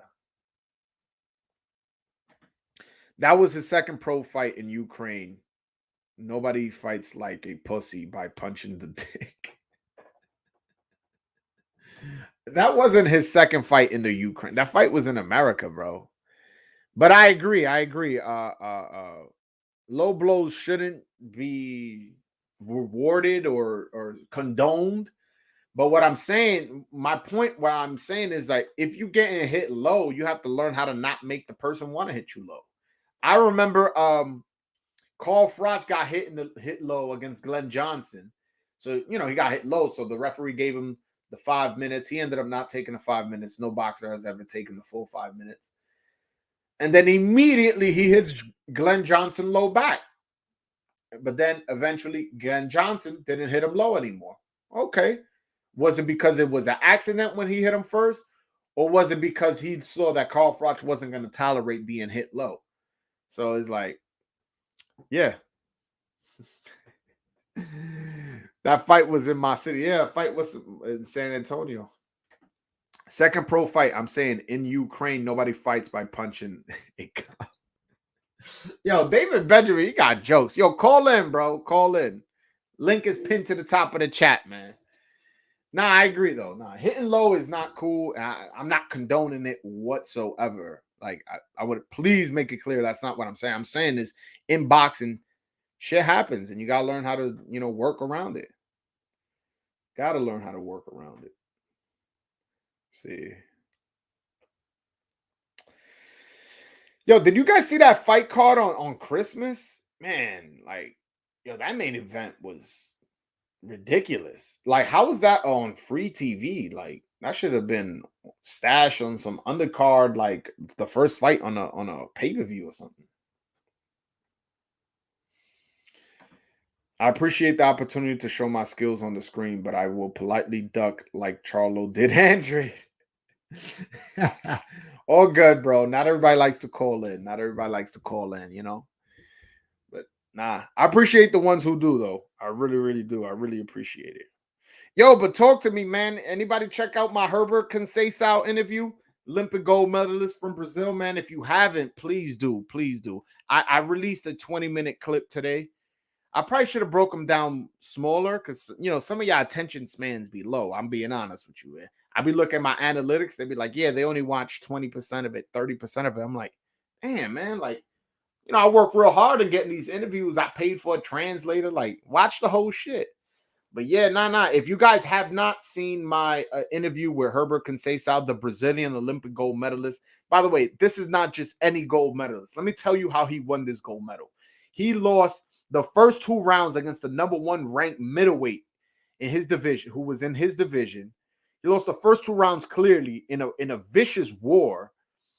And then in the 3rd round, he needed a knockout and got the fucking knockout. So if you guys can go check out that interview I did for you guys, you know what I'm saying? Olympic gold medalist, that would be greatly appreciated. My fault, Joel. Just got off work, bro, and finna go hit the gym in a bit. Now it's all good, little bro. I feel you. Go do your thing. I thought that was the Conceição that outboxed and schooled the steroid freak Valdez. Nah. You know what's funny? They're both last name Conceição, right? They're both from Salvador, Bahia, Brazil. And they're both gold medalists, but they're not related. That's crazy. And they train in the same gym. Like, how crazy is that? Like, of a coincidence? Nah. Yo, nah. They're not related. They're not related. If you guys see the interview again, the full right today, I just released a 20-minute clip of him talking about the gold medal match. Just the gold medal match. But if you watch the full interview, I go on fight by fight in the gold medal match. We talk about his what he plans to do in the professional, why it took him long to sign with a manager, why did he sign with Pro Bellum as opposed to Top Rank or PBC or Eddie Hearn. Also, we talked about a lot of things. And so if you guys want to watch a 20-minute clip of him just talking about that clutch knockout, I'm gonna coin a new phrase, Conceição clutch. Conceição clutch means when you need a knockout to win and you get it, that means Conceição clutch. That's a new boxing verb I'm gonna make. Herbert will end up getting robbed against another steroid freak on Top Rank, and everyone will ignore it. Nah, come on, man. Nah, don't throw that negative energy out there, bro. Don't throw that negative energy out there. Plus, he's not signed to Top Rank. He signed to Pro Bellum. And just know, if he's down on the cards, by the way, he said in the interview that he just knows how to turn. He said he doesn't consider himself a power puncher, but he knows how to turn it on. He said he knows how to land a hard punch and knock somebody out when necessary, but he doesn't consider himself a knockout artist. So, yeah, man. Yeah, not if Herbert knocks him out cold. Yeah, real shit. Oh, shit. Ari, what up? Dímelo, ver que lo que, mani. Yo, Ari, this is one of my guys from Twitter. Yo, if you want to call in, the link is pinned to the top of the chat. Actually, call in. Me and you, I want to talk to you about Lomachenko, man. I want to talk to you. But shout out to Ari, man. If you guys have Twitter, man, follow him. He's a real knowledgeable boxing fan. We go back and forth all the time, but he's my Dominican brother. So shout out to Ari, man. I still can't believe they robbed Robson Conceição. It's mad sad, bro. We call him Robson. Now he won that fight 8-4 clearly. I don't know. I don't want to say it was like a clear knockout, but I mean robbery. But I definitely thought he won. If you saw this guy's face, what's his name? Oscar Valdez's face afterwards. His face was swollen, man, and all beat up, and it's like. And then you look at Conceição's face; it was good. I don't understand, like what was wrong, like what the judges were seeing. But again, it was a close fight, though. It was a close fight. Yo, first of all, I'll answer your question. But Alberto Figueroa, you Dominican too? Let me know. I'll shout you out. What do you think about the Dominican fighter Michel Rivera? I ain't like his last performance, to be honest with you. I'm still not 100% on Conceição. I'm stuck on it. On Michel Rivera, I still don't know how I feel about him. The Dominican fighter I'm most high on is Elvis Rodriguez. I know he took a loss to Kenneth Sims, but Kenneth Sims just beat another undefeated fighter who's trained by Calvin Ford, Tank's trainer. So if you ask me who does Dominican fighter that I think you should watch out for, I don't know if Alberto Figueroa is Dominican. But I would say Elvis Rodriguez. What fights you most excited about next year? I'm hyped for Charlo. I'm hyped for the Charlo fight and the Joshua rematch. I'm hyped for Charlo versus Castaño. That's the fight I'm most hyped for. Hold on one second. Dr. Strange, what up, brother? What up, man? This is Stringer from Chicken Talk. What up, man? Stringer. Oh shit! Yeah. What's good, bro? What up? I ain't know this was you the whole time. What's up? Nothing much, man. I just got something quick, man. Why do these people keep saying that Tank is gonna beat Josh Taylor? Like, people gotta slow down on this Tank talk. Like, Tank is good, but he got a regular belt at 140. Josh Taylor got the original belt. He got the undisputed. He got all the belts. Fuck what the WBA. He has all the belts. Nah, the thing is, people who say that are most likely casuals. You know what I'm saying? Like they just know that Tank's a power puncher and he's a very popular fighter. He's more popular than Josh Taylor, if we're being honest. So I think people just go by that. I feel like if you ask any knowledgeable boxing fan, they're picking Josh Taylor just because of size and experience. To be honest, like. Davis don't have that kind of experience where he's facing elite fighters. He has experience fighting good fighters, but he hasn't faced a Jose Ramirez, a Regis Prograis, a Ivan Baranchik, especially in the order that he's done it. Yes, I feel like they use that to put Tank like high on the pound for pound list. Like personally, I got Tank like maybe like 10 or 11, but I think that's fair. Yeah, that's fair. That's fair. But the thing is, I feel like PBC has been doing him a bit of an injustice. I mean, his last fight, Isaac Cruz was a number 8 Ring Magazine ranked fighter. So that's a decent fight. But we kind of want to see Tank in with a top 5 lightweight. Right now, let's see who's top 5 in the Ring Magazine lightweight. Because, like, I understand it's a business and all that, but at the end of the day, I don't know how long you've been listening to me, but I represent the consumer, and the consumer don't want to see certain fights, man. The consumer wants to see him fight top 5 fighters. Look, perfect. Hold on, I'm gonna screen share right now the magazine, the Ring Magazine rankings. By the way, that's the rankings I go by. I feel like they're the most accurate. So the top 5 right now is Ryan Garcia, number 5. Number 4 is Tank. Number 3, Devin Haney. Number 2, Lomachenko. Number 1, Lopez. And the champion is Kambosos. Any of those guys right there, I would be happy with.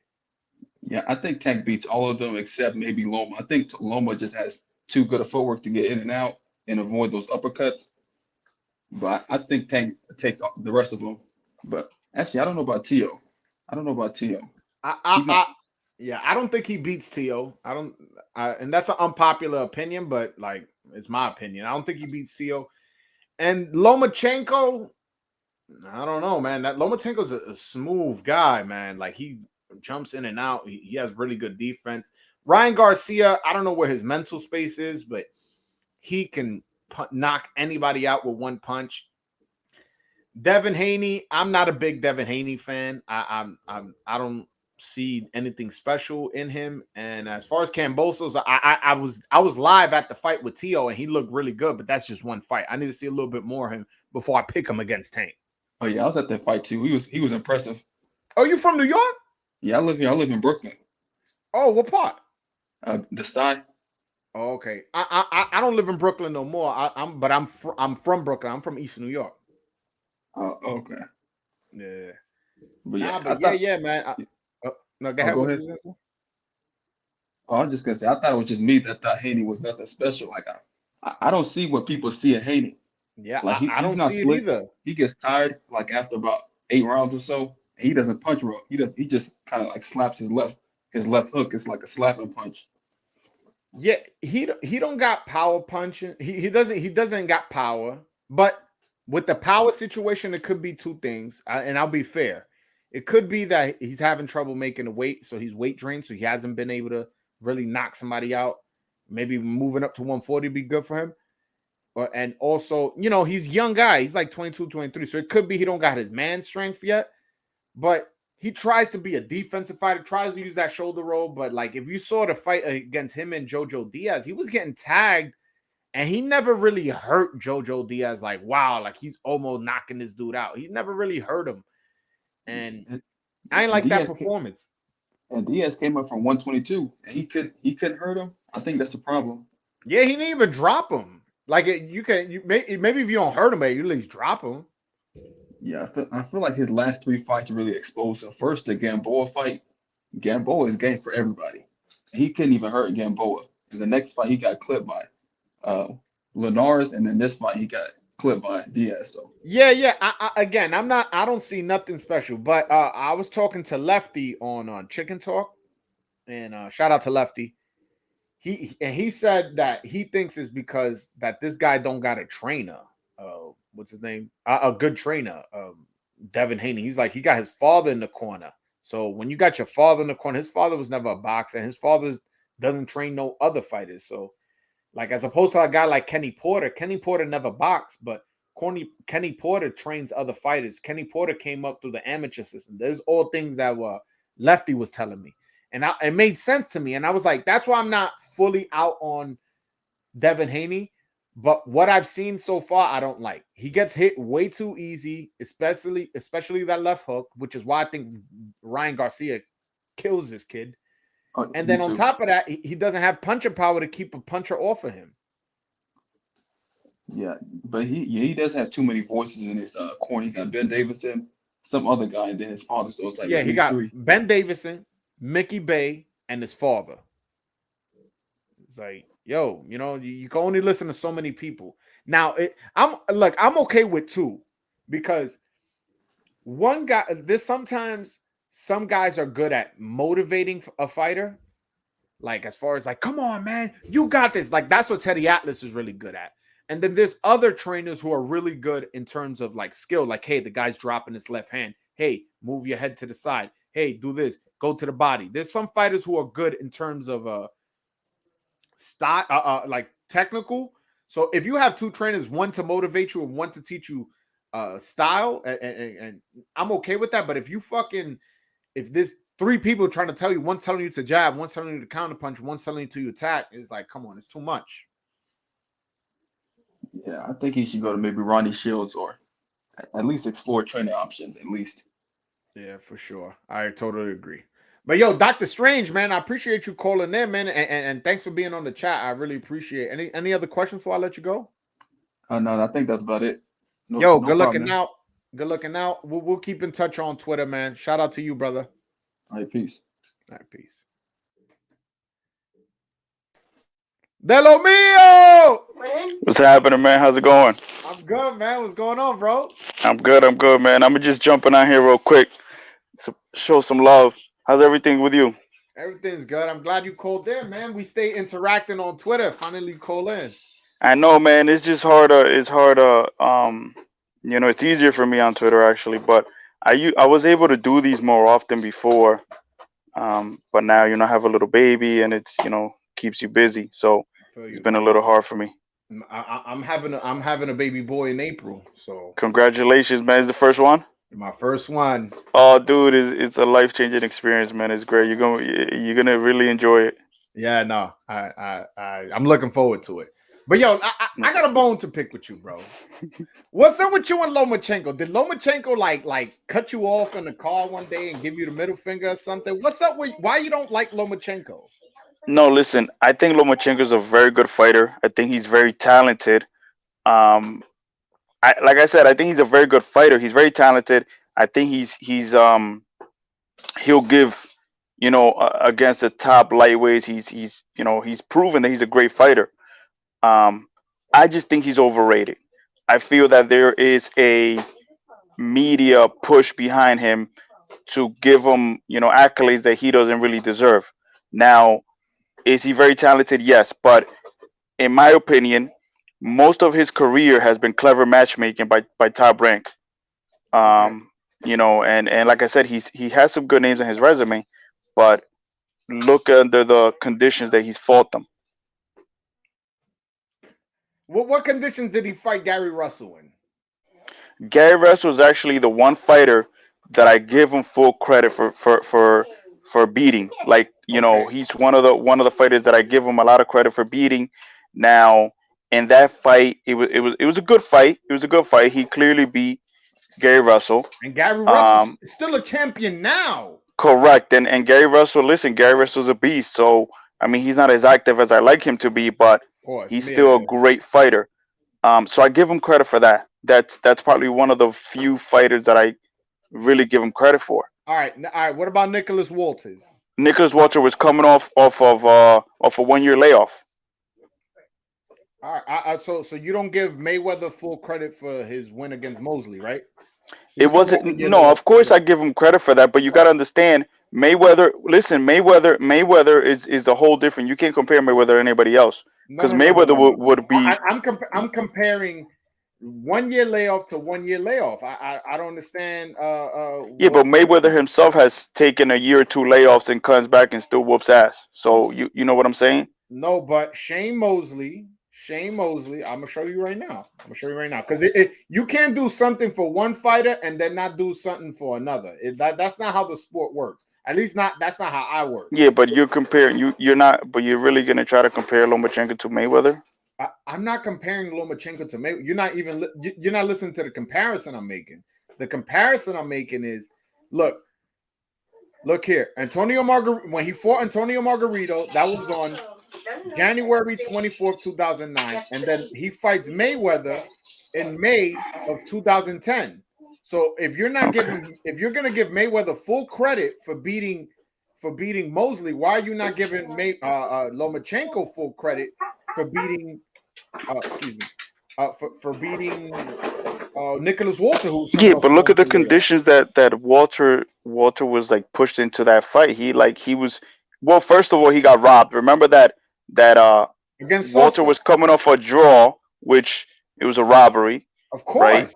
Of course. And then he gets pushed into this, Lomachenko fight. And where's Nicholas Walter? The dude never fought again after that.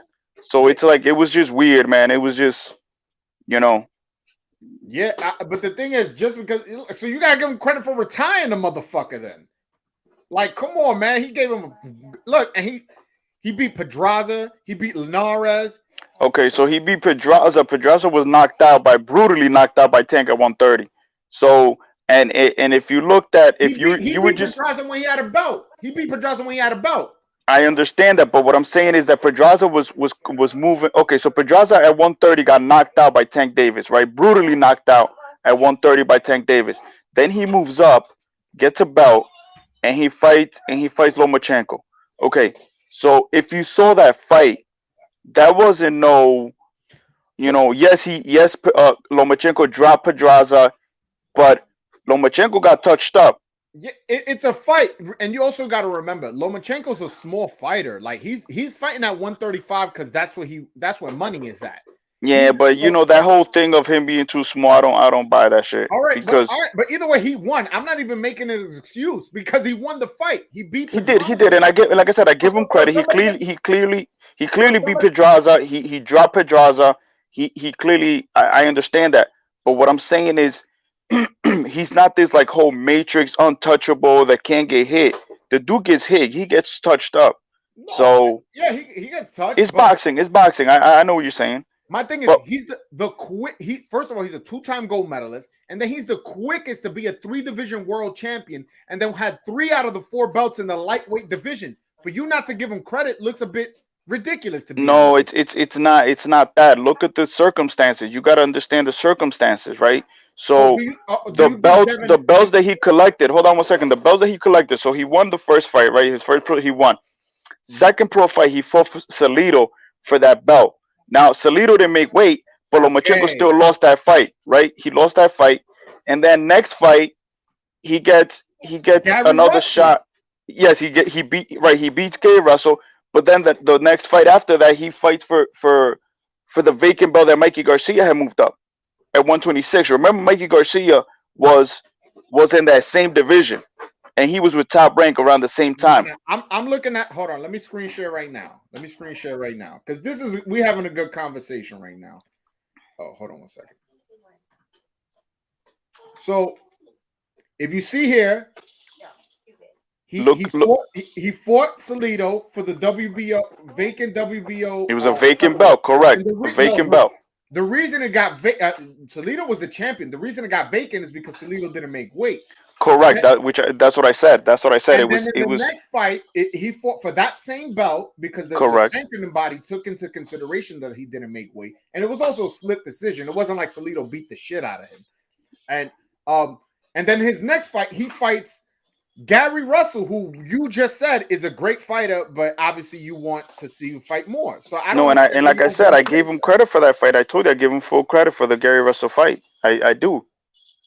All right, but no. All right, so you don't think he's a Hall of Famer, even though he's the quickest 3-division? He's not. He's not a Hall of Famer. All right, to me he is. The media could push for it, and listen, and he might get in because the writers are the ones that decide who gets into the Hall of Fame or not, and obviously, Top Rank and the whole, got the whole boxing media just pushing this narrative. This dude is a Hall of Famer, but the guy couldn't go past 18 fights without losing twice. You get what I'm saying? Yeah, and look who he lost to. He lost to one guy who, Salido, one of the greatest Mexican fighters of all time, who didn't make weight on top of that in his second pro fight.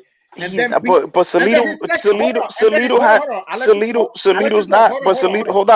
was not a great. Hold on, I had to mute you, bro. And then on top of that, he fights in the lightweight division for undisputed against Teofimo, one of the best up-and-coming fighters of in this generation right now. Come on, bro. Like, coming off a second-round knockout of Richard Comey. You got to give credit, bro. He's losing because he faced a Salido, a tough fighter, and then faced Teofimo, a tough fighter.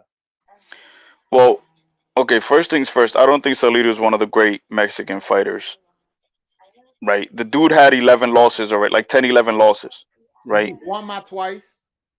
Okay, but here's the thing, right? And I said this to you on Twitter. Look at somebody like Mikey Garcia. Mikey Garcia Hall of Fame, started at 126, just like Lomachenko, right? Is a 4 division champion, right? He beat Salido before Lomachenko lost to Salido. He beat Rocky Martinez before Lomachenko beat Rocky Martinez, right? Yeah. They were both with Top Rank, right? Mikey was a champion, WBO champion. Now, when Mikey moves up, that's the belt that Lomachenko fights for vacant belt, right? You know, then Mikey moves up to 130. He becomes a champion 135. Then he had the whole issue with Top Rank where he had a 2-year layoff. But then Mikey comes back. The reason Loma and Mikey didn't fight is because of promotional issues. It wasn't correct. I agree.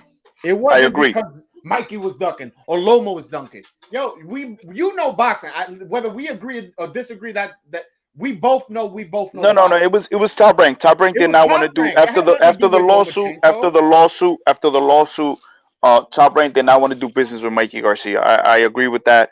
And Robert Garcia himself was saying, like, you know, Top Rank didn't really want to make the fight, which whatever, it's fair. But what I'm pointing out is that somebody like Mikey Garcia, who was a pound for pound fighter, 4 division champion, you know, 40 wins with 30 knockouts.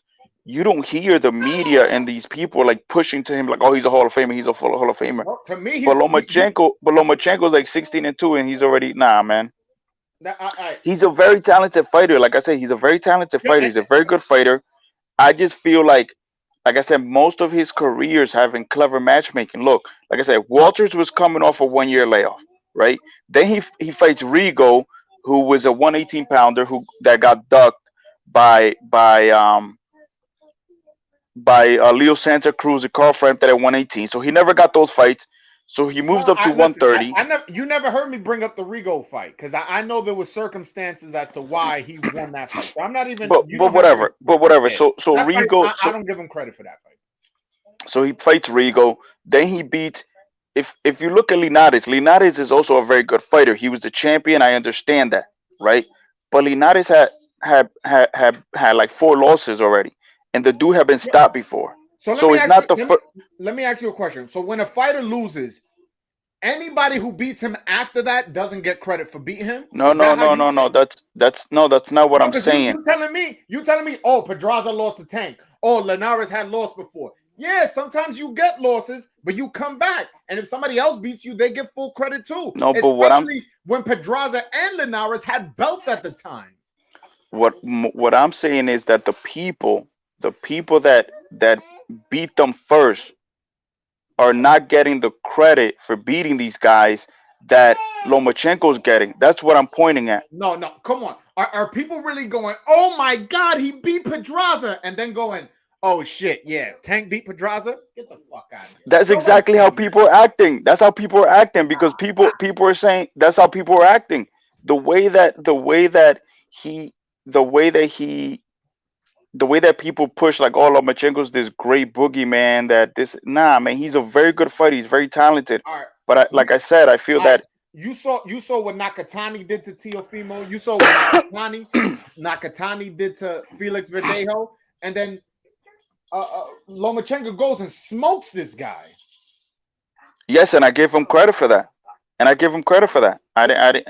Yeah, and I don't know. To me, listen, he's been a champion in 3 weight divisions, 3 out of the 4 belts in the lightweight division. So he's the quickest 3 division world champion.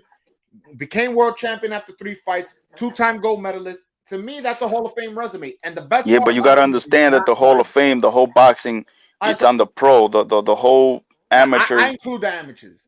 I include your Olympic success. Put it like that. I don't include like if you fucking beat, you know, somebody like in a random tournament. If you win a gold medal, like you know who else won gold medals? Sugar Ray Leonard, Muhammad Ali, George Foreman, Joe Frazier, you know, Pernell Whitaker, Oscar De La Hoya. These are the names that have won gold medals, and he's in that conversation, and he did it twice. So you got to give him credit for it. He only has one loss in the amateurs, and if you want to add on top of that, his career is still not done, so he's gonna keep adding to his legacy.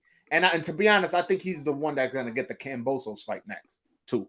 So if he beats him, he'll be lineal again in the lightweight division. Yeah, but like I said, I just feel that, like I said, I think he's a very talented fighter. I think he's a very good fighter. I'm not saying that he's bad. All I'm saying is that he gets, for some reason, he gets all these, like special privileges and like all this, like all right, let's talk about the franchise belt, right? The franchise belt. Now, the franchise belt is a joke, right? I think it's a joke. It's a money grab by the WBC. It's something that it wasn't supposed to change hands, according to Mauricio Suleiman. And this guy had never fought for the WBC belt, and then all of a sudden he gets again, when Mikey vacates the WBC belt and moves up weight, Lomachenko gets to fight for the WBC, then he wins it off, and then all of a sudden, he's a franchise. You know what I'm saying? So it's like, come on, man. Listen, you're never gonna get me here to defending the franchise title shit. I don't like it, but I think that was more of a top rank move than a Lomachenko move. You really think he's ducking Devin Haney? You picking Devin Haney over Lomachenko if they fought?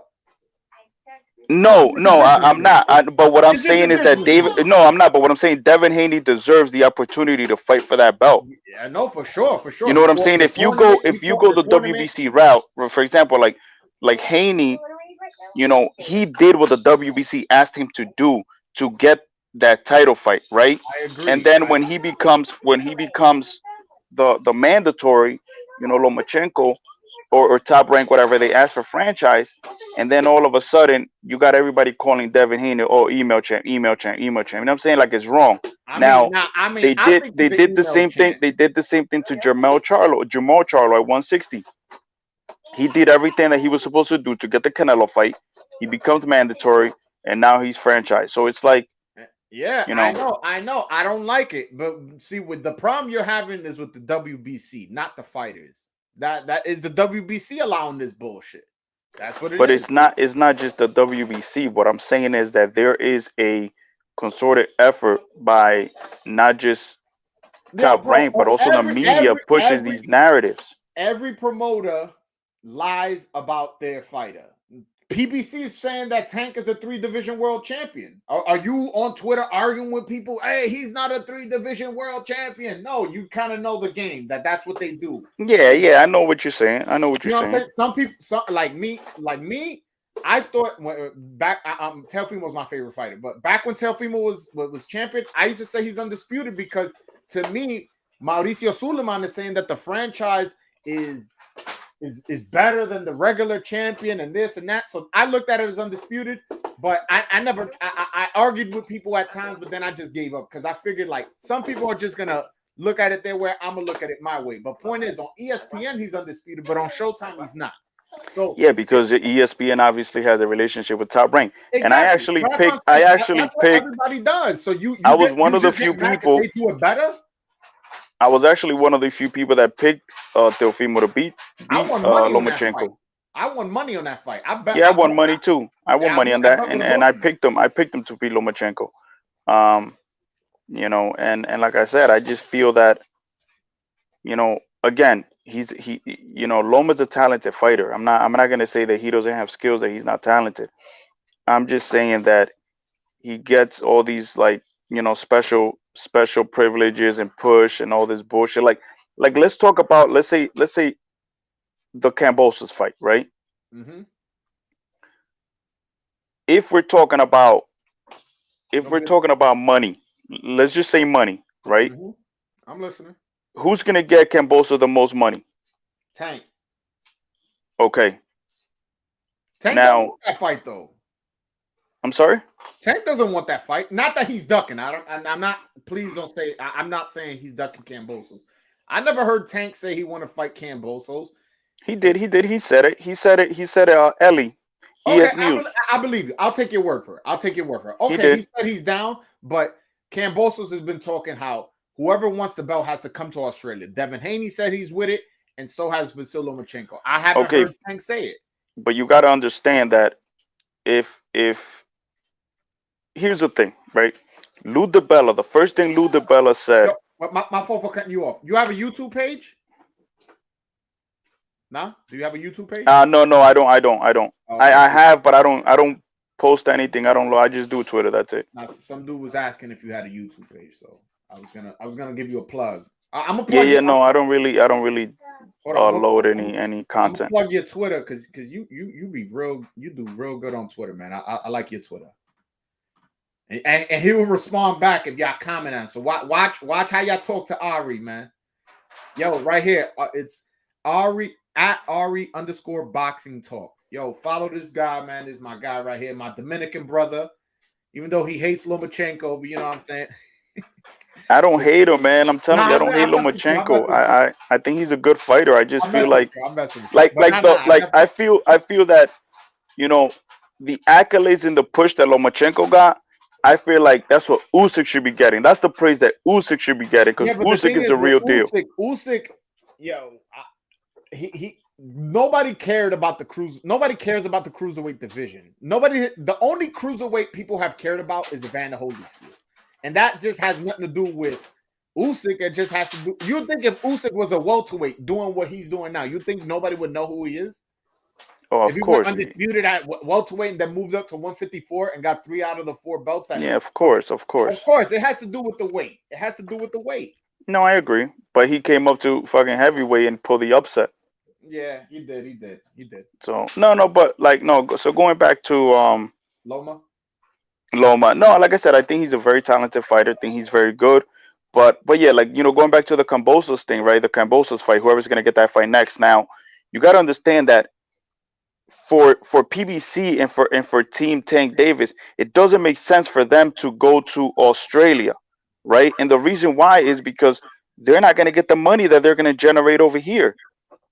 Now you see the gates that Tank is doing with a replacement opponent. You know, he has decent pay-per-view numbers. He sells out venues at different cities in the US. So it doesn't make any sense for him to go to Australia. No, I'm just saying that he's not going to get the fight. Whether it's either a matter of circumstance or he's not willing to travel, whatever the reason is, he's not going to fight him. So Kambosos is most likely either going to fight Devin or Lomachenko, and I think it's going to be Lomachenko because Lomachenko is the WBO mandatory, and that though the lightweight, all 4 belts has not had a mandatory, with the exception of the IBF. Obviously, Kambosos was mandatory, but yeah, the WBO, he's gonna get the fight. Lomachenko's gonna get the fight, and he said he's willing to travel. That's not a special privilege. That's him being a mandatory. Yeah, but it's come on, it's the WBO with Top Rank. Come on, man. That's true. I ain't gonna argue that. So that's what I'm saying. But, if we're being fair, the WBA and Al Heyman, they have a relationship as well. That's true. Yeah. I'm not debating that either. Yeah. You know, like I said, I just feel that, you know, Kambosos, like I said, look, the first thing that like I said, Lou DiBella said after was like, look, we don't have to do shit. What I have to do as a promoter is get, you know, Kambosos the most money as possible and present him with the best options. So that sounds fair. That's what he's supposed to do as a promoter. Correct. So we have to wait and see. I personally, I would like to see Haney get the fight just so that we could have a real undisputed at 135. I agree. We on the same. You know, that's one of the reasons. And he's also willing to travel. They're supposedly Eddie Hearn is willing to put the money up or whatever. Now, I would like to see Tank Davis also get the fight here in the US because I feel like that'll do very good numbers. And I think that'll be a good fight. Yeah, I also be curious as to how Tank handles Camboso's movement, because Camboso showed me a lot of movement in that TO fight. I was at that fight, so Cambosos really impressed me at that Lopez fight. I honestly thought that, because here's the thing. Teofimo has great boxing abilities. I think he has great boxing abilities. He came with no game plan though. But exactly. So he came in there to knock this guy's head off, and you got to understand that no matter how much power you got, there's always going to be one guy that's going to be able to take your punch, right? We saw it with Wilder versus Fury. Wilder be knocking heads off, but this guy took his punch.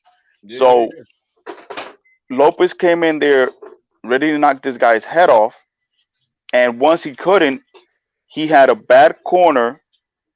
Very bad corner. That was giving him horrible instructions and was acting like he was winning the fight.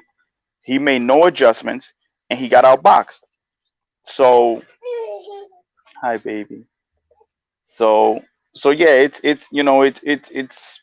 I mean, like, I was kind of disappointed, but at the same time, it's like looking back at everything that Teofimo Lopez did after he became champion. He did a lot of running around. He just did a lot of running around, and not like, he didn't take this guy seriously. Yeah, in my opinion, there's a lot of variables, but at the same time, I still give full credit for Cambosos, man. I was at that fight. I came away really impressed, man. Oh no, I give him full credit, because listen, I give him full credit. They both fought their asses off. It was a very entertaining fight. It was a very good fight. And like I said, I think Cambosos was a clear winner. Yeah, but it was a very good fight. We had 2 knockdowns in that fight. I think Lopez will win a rematch, but he says he can't make the weight no more. And honestly, if I was him, just move up. Forget Cambosos. It's one loss. Not everybody's fucking Mayweather. Go undefeated. Don't worry about it. You don't have to get that fight back. To me, just move on. I would tell him, just move on with the thing, and hopefully with your career, and hopefully Cambosos eventually moves up to 140 and you get the rematch there. Yeah, I think Lopez has some good fights that Top Rank were made for him at 140. I would like to see him. I think fights. Go ahead. I think I would like to see him with Cepeda. That's a good fight that they can make. Another fight, the winner of Jose Ramirez and Jose Pedraza. That's a good fight. I was just gonna mention. And eventually, if he gets, let's say he gets a few wins in a row, put him in there with Josh Taylor if he's willing to do it. Look, my dream, right? You live in New York, right? Yeah, I'm in Yonkers.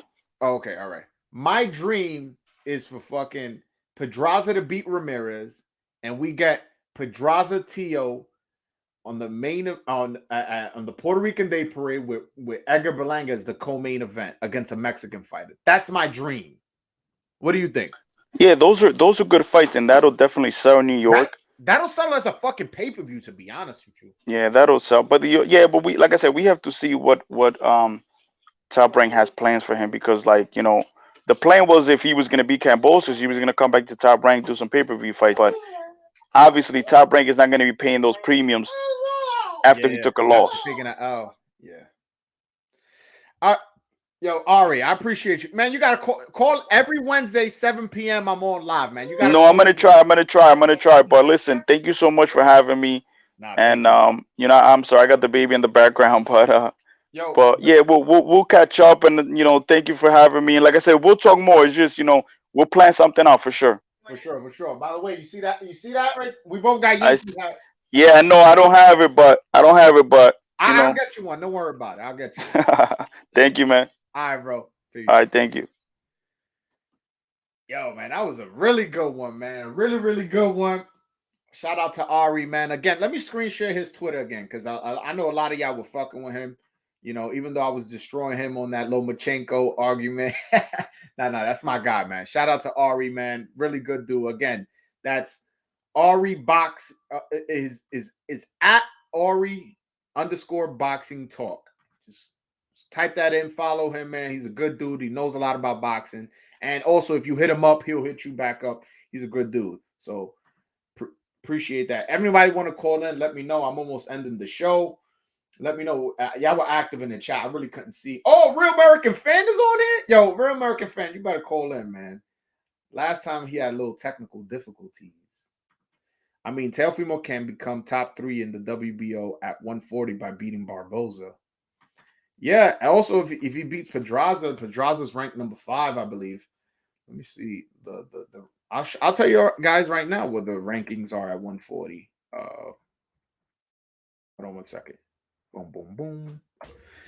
Yeah, there's a lot of opportunity. Those divisions are hot, man. Those from 130 to 147, those divisions are steaming hot. So he'll have fights, man. He'll have fights, whether it be somebody else moving up as well, or just somebody who's already at 140.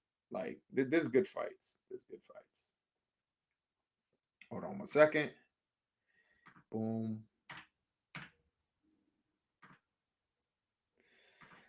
All right.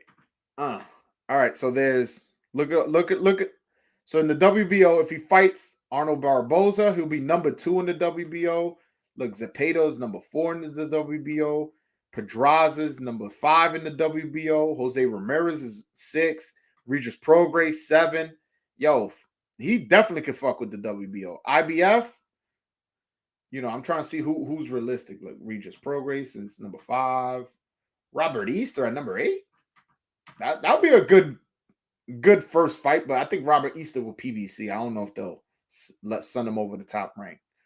Barboza's number 15 in the IBF. Yo, put him in against Cletus Selden, man. Give him an easy win. Number 14 in the IBF. Look, in the WBC, Zepeda number 1. Ramirez number 2. Prograis number 3. Sandor Martin is number 4 to WBC. If y'all don't give Teofimo Sandor Martin, I don't know what the fuck y'all doing, man. What the fuck is that? Give him Sandor Martin. Or Victor Postol, who's number 6 in the WBC. Come on, man. Wow. Yo, the WBC rankings is bugging. They got Sandor Martin ranked number 4 off beating a overweight, long layoff Mikey Garcia. That's bananas to me. WBA, they got ranked. They also got Sandor Martin ranked number 4. Wow. They have Regis Prograis at 6. Cletus Selden at 8. Damn. Yo, all right. Give him Cletus Selden or Sandor Martin, man. Give him Cletus Selden or Sandor Martin. If I'm his manager, that's what I'm asking for. You get a good position in the rankings. You can get closer to becoming a mandatory. Yeah, that's ridiculous, though. What happened to Devin? I'm assuming you mean the caller, not the fighter. Not the fighter. That's hilarious. But Lopez needs to get the Pedraza fight if Josh Taylor right after. That's my dream. That'll be a nice. Yo, bro, that's hilarious, man. They had Cletus Selden ranked number whatever it was. I don't remember. What was it they had him at? Either way, that's ridiculous. But put Cletus Selden in against Tio. If I'm Tio's manager, I'm asking for Cletus Selden or Sandor Martin, and I'm leaning Sandor Martin. Sandor Martin's ranked number 4 in the WBA and WBC, so that's 2. Because you got to try to get a mandatory. Because Josh Taylor, he seems like he's moving up quick. So if you can become one of his mandatories and he wants to stay at 140 for one more fight, you could be it because you'll be his mandatory. You'll have a stronger negotiating. And even if he moves up, at least you'll be in line to get another championship fight. Yeah. Yeah, man. Devin, he ain't call in, man. I honestly, he stopped talking in the chat afterwards. Like, I think I scared him away. He might have unsubscribed. Which, by the way, everybody hit that like button if you hit that like button. Also, you can subscribe if you haven't already. I feel like most of y'all subscribe already. But if you're not subscribed, hit that subscribe button and hit that like button for sure. Please. Please, please. Again, that I'm asking you for free shit. Just hit the like button and subscribe button. That's all I want from you. He's one of my favorite heavyweights. I look at his fights a lot to learn. Frank Sanchez.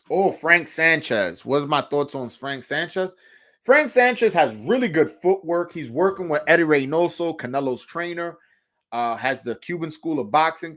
I like him in terms of I think he can have a lot of success in this boxing game. But as far as his style, man, it's a bit boring, to be honest. I mean, he did drop F.A. Ajagba, and I had picked F.A. Ajagba to win. I was predicting an upset, but now Frank Sanchez came out and did his thing. He showed he's a good fighter. But yeah, he's a good fighter. And to be honest, since you are heavyweight, Michael Blunt, he's an amateur boxer, my little bro. Since you are heavyweight, it's good to learn some movement because that's important in the heavyweight division. Because in the heavyweight division, everybody can punch. It's like there's not one person in the heavyweight division that's not a power puncher. Some may hit harder than others, but anybody can put anybody out with one punch. Yeah. Tio versus Jose Vargas. Jose Vargas not taking that fight after a first round knockout. He's gonna go in against Teofimo Lopez. Shout out to Doc Strange, but nah, I don't think that'll work, man. Gary Russell, Antonio Russell is coming up in that 140 division. Yeah, but he's with PBC, so he's not in line to fight Tio. I know it sucks that we have to talk like this, but that's just how boxing works right now. Yeah, Gary's definitely a problem at 140. Real American Fan. Yo, what's up with Real American Fan Mike, man? Yo, that's so weird. Yo, Real American Fan, what up, brother? Talk to me. You hear me? Damn, man. Yo, this happened the exact. Oh, he's muted. All right, but now, yo, you hear me? That's so weird. Yeah, I literally just had 2 callers. Nah, and I feel bad because my man be commenting and shit. Damn. Ooh, Gary Antoine versus Subriel Matias. And they both on PBC. That's a fight that could be made. Damn, man. I'm annoyed, man. I like when Real American Fan calls in. First time on your live, we talked on Twitter a couple weeks ago. My name. Oh, yeah. You was telling me how you buy houses. Yeah, shout out to you, man. If you want to call in, the show's ended. But if you want to call in, the link is pinned to the top of the chat. You can ask me anything or we could debate, whatever. But damn, man. Yo, Real American Fan, try to call in one more time. What the fuck is going on with it's not on my end. I just had 2 callers. Or 3. Did I have 3 callers today? I don't know. Yeah, man. Like, I don't know. Point is, Lomachenko, I think he's a Hall of Famer. Jake Paul, pay-per-view flop. I interviewed a gold medalist, baby. Herbert Conceição. He was in the Olympics. He was known as Herbert Salsa, but he told me to call him Herbert Conceição. That's what he prefers. He's not related to Robson Conceição. So if you guys haven't checked out that interview, please check out that interview. I dropped the 20-minute clip today. The full interview probably come out Friday. I want to say most likely Friday, but I'm not guaranteeing it. Yeah, if you guys can go watch that video and hit the like button and hit the like button on this live stream, that'll be very appreciated. Go ahead and give me a follow, brother. BKNY Hendricks. All right, I'll follow you right now. Hold on one second. Yeah, man. Anybody want me to follow them? Oh, by the way, hold on. Hold on. Before I even follow this, yo, Michael Blunt. Yo, what's up with you, bro? Little bro, you said you was gonna send me video of you sparring. Yo, I'm at Broadway Joel on Instagram. Hold on, I'm gonna share my shit. Yeah, man. You told me you was gonna send me your videos of you sparring. You ain't never sent it to me. I was waiting. I was like, damn, like this dude forgot. All right, hold on. All right, before I screen share that, hold on. Let's hope. Real American Fan, you hear me? What the fuck is going on? Yo. This shit is ridiculous, man. All right, I'm going to put you in the background. If I start hearing you, then I guess I'll talk. But yeah. Yo, all right, but where did you send it to? Hold on. This is my hold on. Let me screen share my IG. Damn, this shit's getting me tight. That Real American Fan, his mic's not working. Because I'm already supposed to be off. I'm going to the gym after this. Yeah, this is, look, if anybody wants to find me on IG, Broadway Joel. You want to follow me on Twitter? Hold on, let me screen share my Twitter, because a lot of people be wanting to get some shit off their chest. Be like, oh, I ain't have time to call in, but I want to DM you. I want to talk to you. I want this. I want that. You know, it's like, hold on.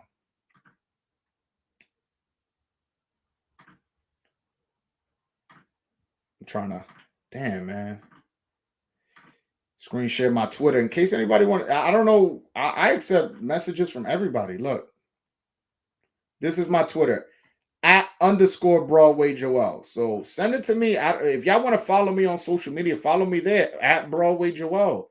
Like I'm accessible, as y'all guys see. I fucking yeah. Oh, so on Instagram, yo, send it again. Send it again. It's like @Broadway Joel, and then I gotta check. Follow me. You don't follow me? It's probably because you don't follow me. Follow me, nigga. Come on, bro. But yeah, man. Yo, shout out to everybody in the chat. Michael Blunt, make sure you follow me. DM me your video of you sparring. I may even throw it up on a live one day. Who knows? Who knows? Next week. Nah, but I appreciate you guys showing up. Yo, this Saturday, Luis Ortiz versus Charles Martin. A lot of people not excited for the fight, but it's an all heavyweight fight, heavyweight fight card. So if you guys like heavyweights, you don't know heavyweights, you get knockouts. So we can watch that fight, and I'm looking forward to it. All right. Last try for Real American Fan. Real American Fan, what's up, my brother? I'm gonna mute you and then unmute you. Real American Fan, you hear me? Hold on.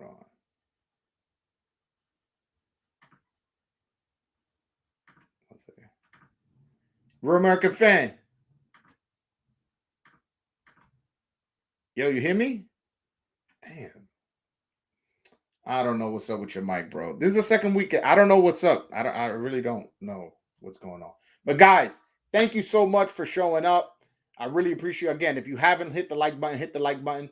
And again, depending how the fights play out this Saturday, I may do a post-fight review. You know, if the fights were good, or if there was a big robbery, or if there was a knockout of the year contender, I may come on live and talk boxing with you guys.